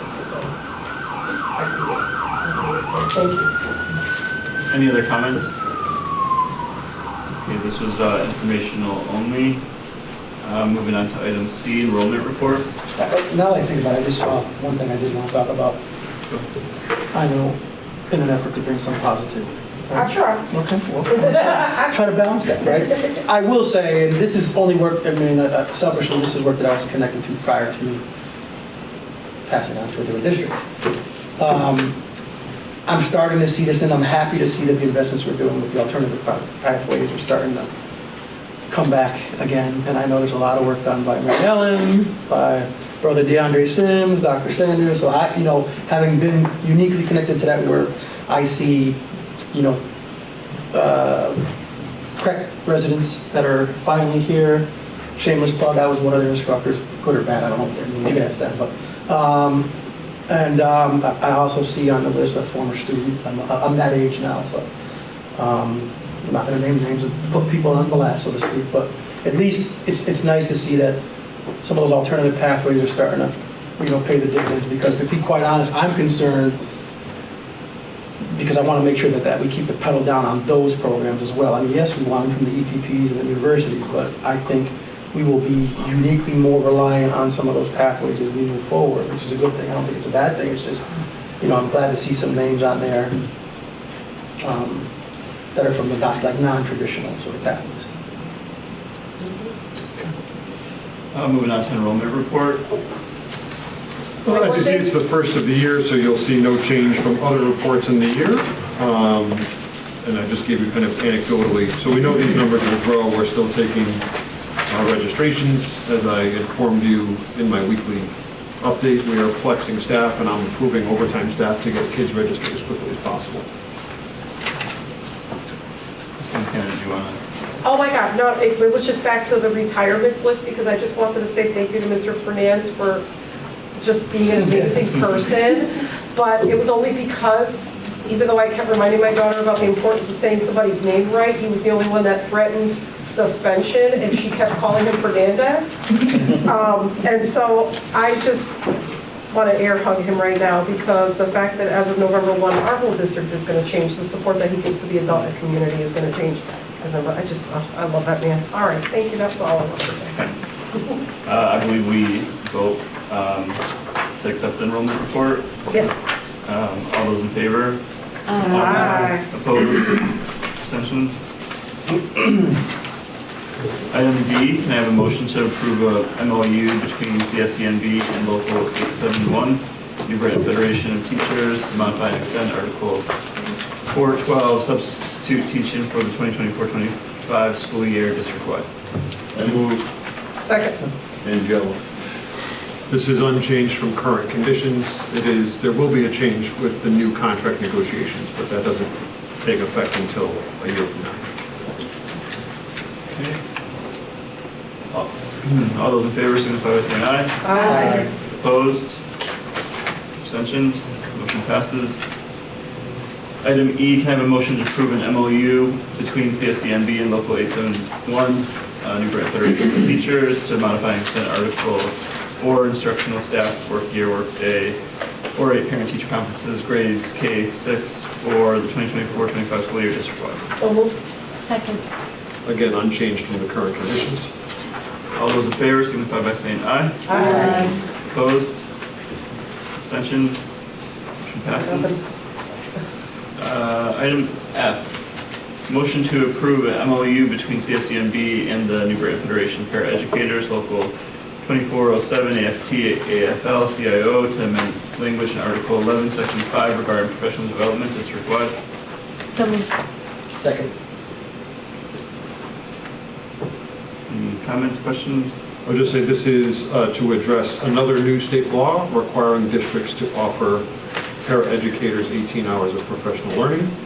That it bumped up against some of our existing contract language where paraeducators were paid extra for extra professional learning. So we had very productive conversations with the union, and this clarifies how those two things interact.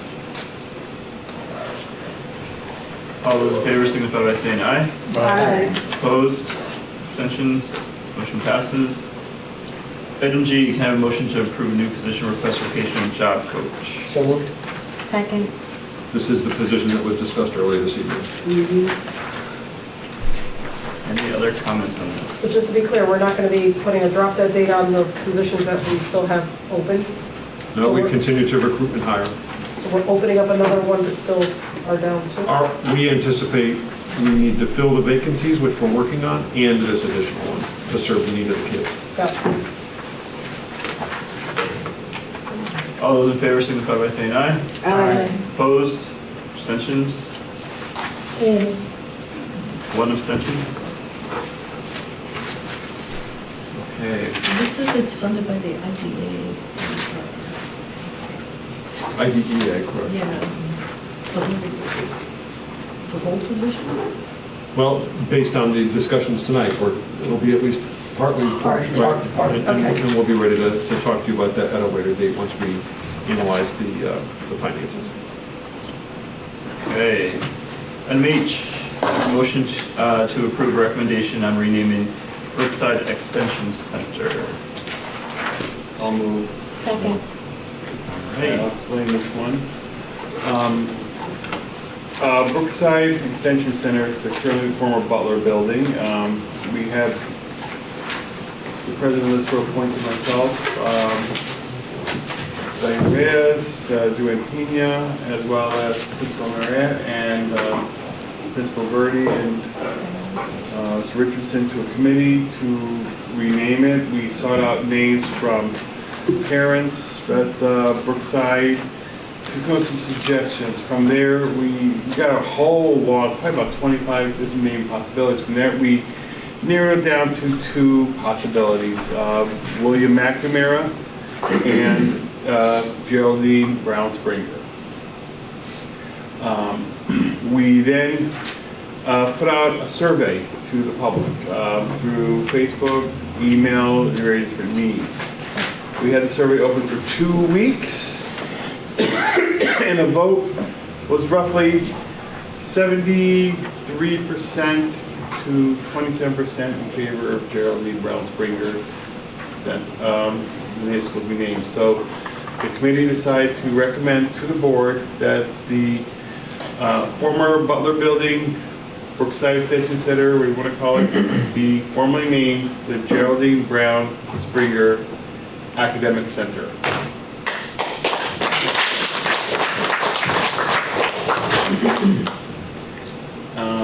And one thing I would like to kind of preview, two board policies I will be recommending and we'll be discussing with you, Barbara, is.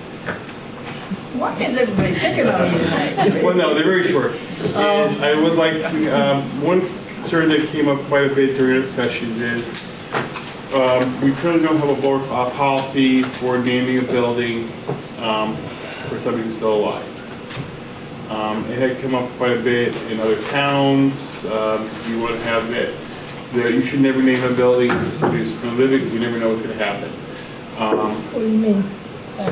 Well, something there's something You might commit a crime or something like that? well, I mean, I don't think you never know, the night is young. Yeah. In our policy, some towns have their policy that you don't give a facility after somebody's currently alive. We don't have that. Also, I would like to see a policy where anytime we have for our buildings, we currently don't have any kind of policy for all our buildings. Dr. Gasper, when he first came, one of the first things they sent Dr. Gasper was a list of what all our schools are named after. I would like to see some kind of policy that every school have some kind of display, whether it be something formal, a display case, or simply a poster that their kids drew of what the school is named after. Historical. He's a history teacher. Huh? That's the history teaching, but yes. I mean, we have a school in town named after one of our school founders of the city who's also opposed the revolution. We have so many different stories that we can tell about the people in our town, but these kids don't know. So I would like to see some kind of display in our schools, and I would like to see it maybe for a small policy, simply that there must be some kind of display. It could be a student-made display or something formal, but there's some kind of display in our schools. So we recommended during the meeting that we make two of those things as policies, so I'll be writing a small policy, and at some point I'll be passing on the policy to this small board. Any other comments? Yeah. I do have a concern naming buildings after people who are still alive, and Mrs. Springer was my middle school assistant principal at Slade. She lives 2 doors away from me, so she's a neighbor, wave to her when I pass by, but have we ever named a building after someone still alive? I mean, traditionally, I feel like it's I looked at the memorial naming of history. someone. Most of the buildings in town were recently deceased. Like De Loretto was originally Slater Row School, and after then Senator Frank De Loretto died of a heart attack, they named it within a couple months of his death. That was the most recent. When Smalley School was named after John Smalley, he had been dead for almost 150 years. So yeah, there's usually long dead, or like I said, De Loretto, he recently passed away. Well, government buildings and municipal buildings are named after people who are still alive. What's the difference? Very rarely. And they're more likely to commit a crime. Rarely. Oh, we start looking where they live, make sure it's on the brick and egg. I don't understand. Well, I think. I don't understand. No, well, part of my concern is that when you have someone who's still alive, they're well known in the community. So it becomes somewhat of a popularity contest of this person's still alive. A lot of people in the community know the person because they are still alive. And it's nothing personal, like I said, with Mrs. Springer. It's just, that's the, as someone passes away, their memory becomes more distant unless they've achieved a great deal. Everyone knows the name Abraham Lincoln or Frederick Douglass, even though they've both been dead for almost, right, Martin Luther King, because they, what they've achieved. So that's the concern, is it just becomes a little bit more of a popularity contest because so many people still know the person because they're alive, they're in town, they're at Stop and Shop, they're at church. And in this case, Mr. McNamara passed very recently. Right, I agree. And he does have the street name leading up to Pulaski named after him, and I believe that was while he was still alive. Yeah. I think the street is different than a building. Yeah, I don't understand that. I don't understand living. Okay, you don't have to understand. It's just my opinion. Yeah, what that we kind of do if you want us to vote on something. Well, no, I mean, you're free to vote however you choose to vote. I'm just saying that that's my opinion. Can we, You don't have to understand it. can I ask members of the committee about Mrs. Springer's reaction to? Well, I did ask Principal Birdie, did he reach out to the family? He said that he's been in touch with the family. They're not opposed to the idea. They asked, well, is she okay with it? Well, she's not opposed to it. That's all he can say is. I do know that Principal Marmet said that his secretary is for the order, and she liked the idea. In fact, she was the one who suggested the name. So their family's okay with it. It sounds like they're okay with it. What was that last name, the principal of the? Marmet, Principal Brookside. Miramont or Mayette? Was it for county council? I think you meant Miramont. Miramont. Yeah, I was going to say, those are two mixed up. Miramont and Brookside, right? His secretary is Gary Brumfinger's daughter, so she was more suggested. That's one. I think you got some information on it. No, that's what he said. He's actually quoting him. Any other comments?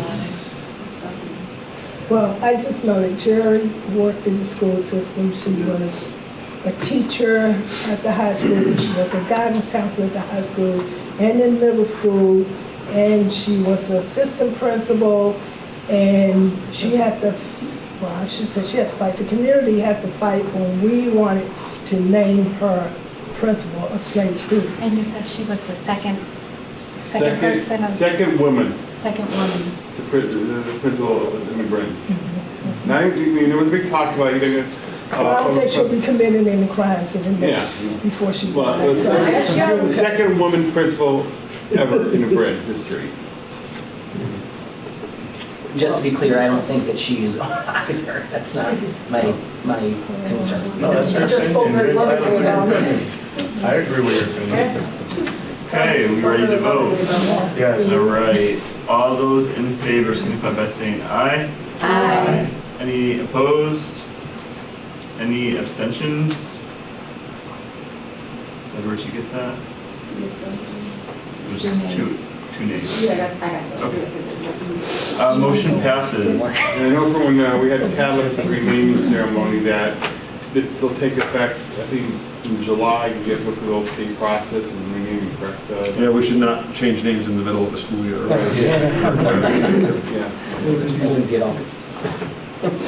All right. Moving on to item I. I have a motion to approve contract between CSCNB and First Teaching, an online resource for certified staff to use artificial intelligence to create lesson plans and differentiate lessons to meet student needs district-wide for $39,200. Move. Second. Discussion. I just have a question. Did we have a policy for AI? We talked about it, right? We talked about it, we don't have a policy. We don't have a policy. It's not a policy now. But we're gonna use it. But we're making a purchase based on it. Just asking. What did I do? That is something I think It's something that actually, had come up, I thought. Ms. Velasquez is working with an expert in the field, a gentleman by the name of Matt Burris, who works for an Advance right now.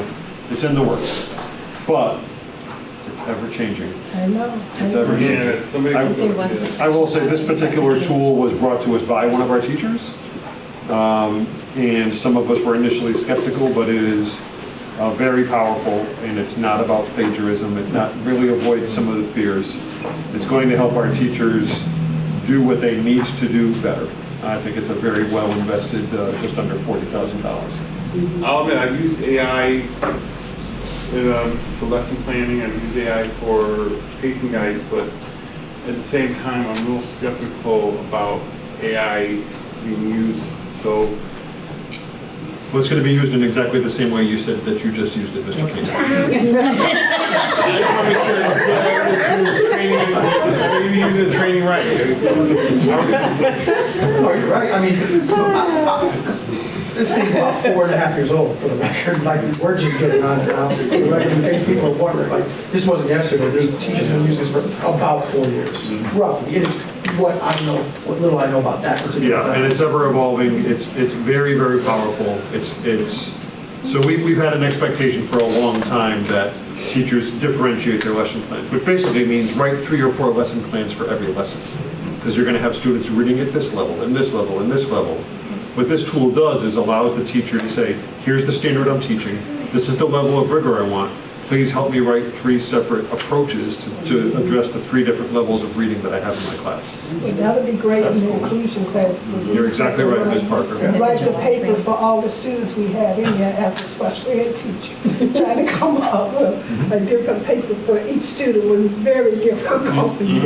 You're exactly right, and what this lets us do is keep the expectations high, lets the teacher focus on thinking about her kids, thinking about her kids' needs, and lets the technology do the actual production of the lesson plan, suggesting questions, suggesting activities, making sure everything stays linked to a grade level standard, that we're not accidentally lowering the standard for our kids.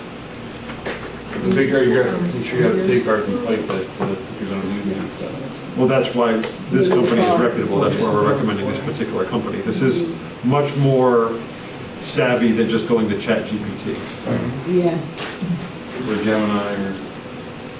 Exactly. So it is something that I recommend to the board. All right, all those in favor signify by saying aye. Aye. Opposed? Any abstentions? None. I would just give an intro that a few of the coming items are regarding school improvement grant purchases. Moving on to item J, motion to approve contract between CSENB and Bridge the Gap Educational Consultant to provide coaching services for special education teachers, Chamberlain Elementary School, in the amount of $29,680. So moved. Second. Question. Chamberlain's needs assessment, what? So as a SIG school, a school improvement grant school, they have to do a separate needs assessment. So that's what's being referenced there. And then that's vetted by the state, and the state basically says, yes, this is a good needs assessment. Any other questions? Okay. I had a question and now I totally lost it. I'm gonna circle back to my question because I can send it. All those in favor? Aye. Aye. Opposed? We got 1. Any abstentions? Motion passes. All right, item K, motion to approve contract between CSENB and CREC to provide coaching and instructional support in the area of mathematics, Chamberlain Elementary School, in the amount of $11,520. So moved. Second. Questions, comments?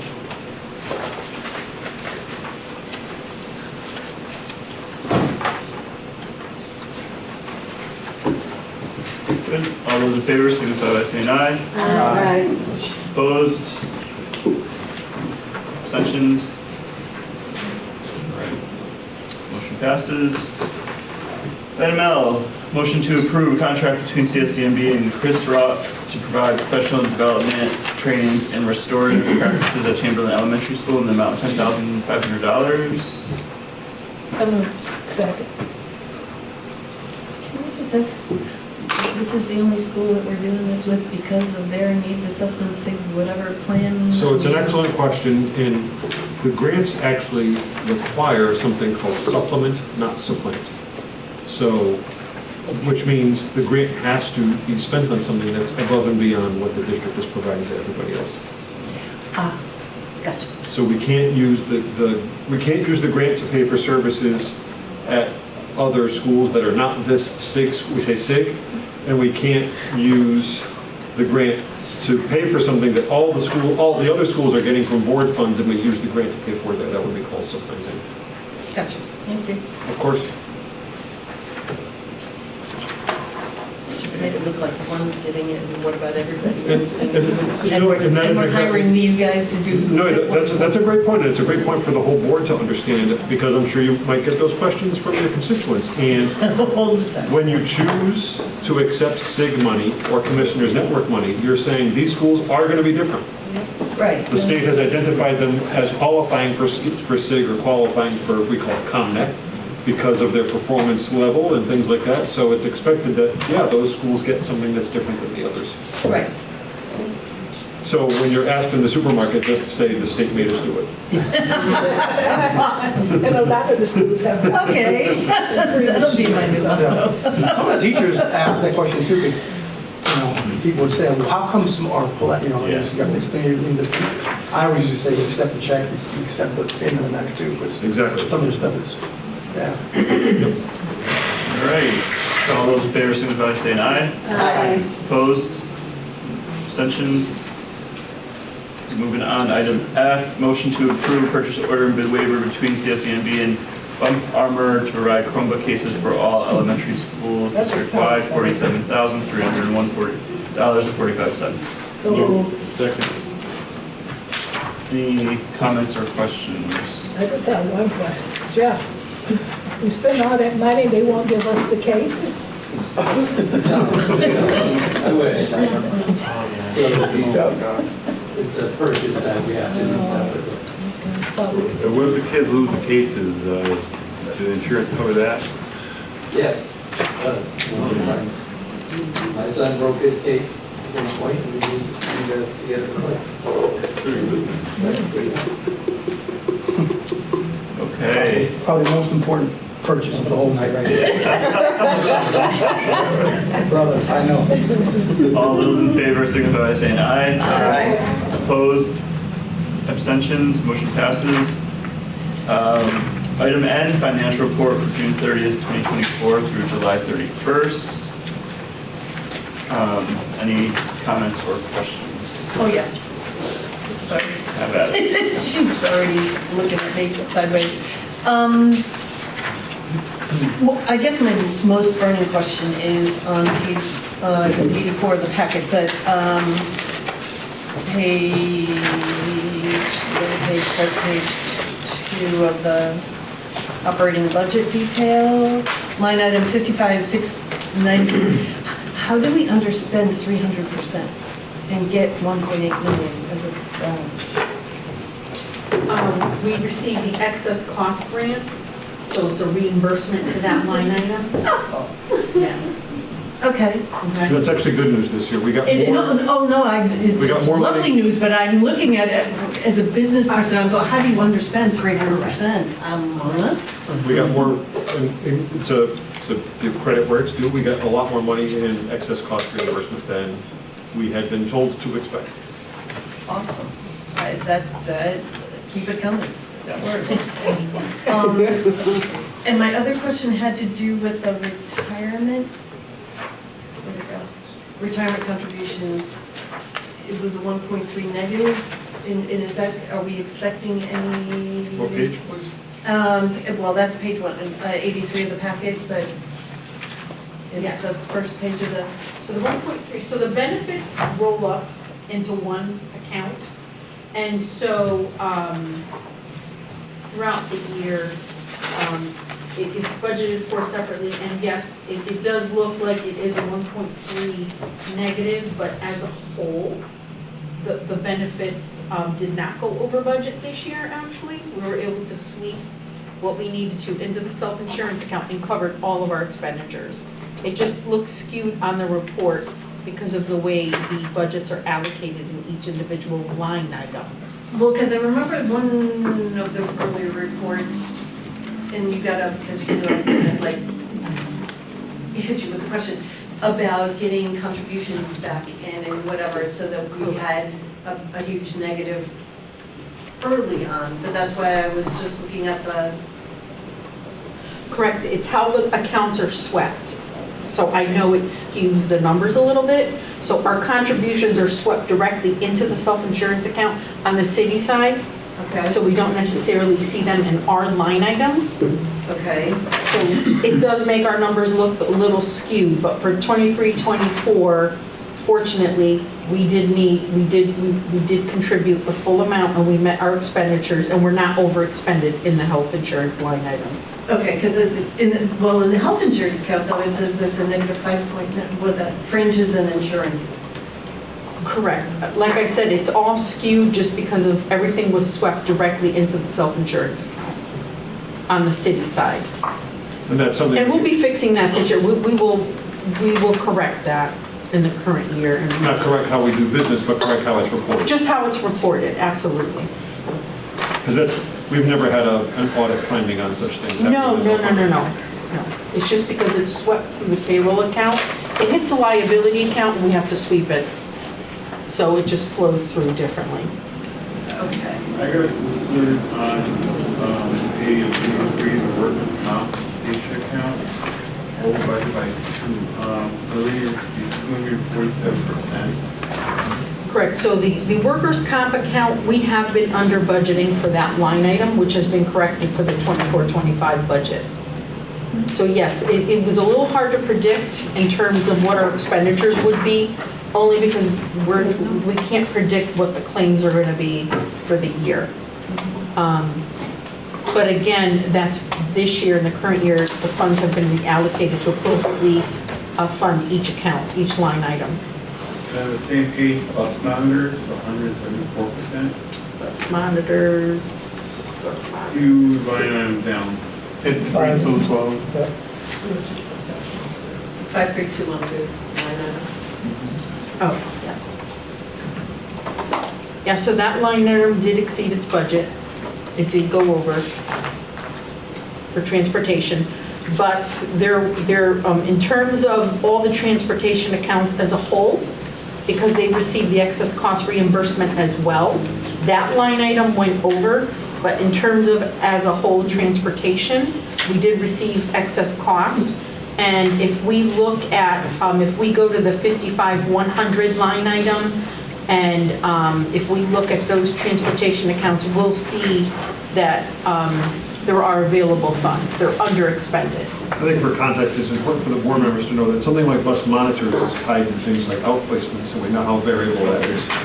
And that's all under special education transportation. That's all under that umbrella. I noticed the substitute services with our new vendor was over as well. Correct. That's because we are increasing our fill rate, so consequently, we're going to see a higher expenditure in that line item. Yeah. That's one time when it's good news to be over budget. Yeah, no, I'm not discrediting that. It's just, I know we did set aside the $1 million.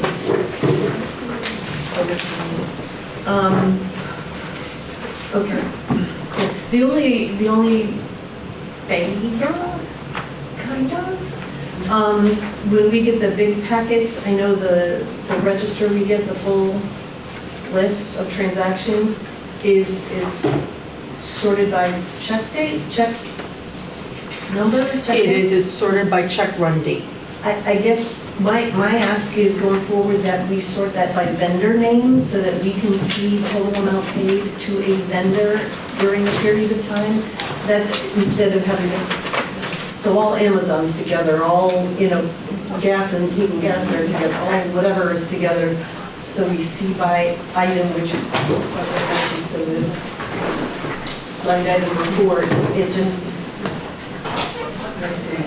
sorry, I Kind of drew from that one, but, kind of drew from that one, make it easier to compare and see what all numbers are. right, because you can see everything then lined up, matched to the high level.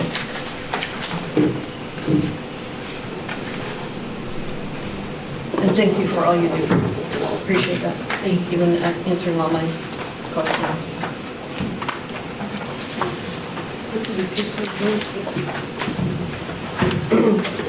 All right, anything else? Oh yeah, just anything else on the financial report? Okay, all those in favor signify by saying aye. Aye. Opposed? Abstentions? Passes? And moving on to our consent agenda, is there anyone that would like to take anything off consent?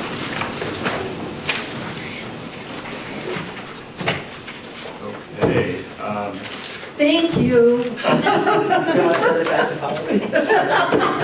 Don't even tell me. We need to approve the consent agenda. Motion to approve consent. Move to approve. All those in favor signify by saying aye. Aye. Opposed? Abstentions? Consent passes. Any other business permitted by law? Move to adjourn. Adjourns. All those in favor? Aye.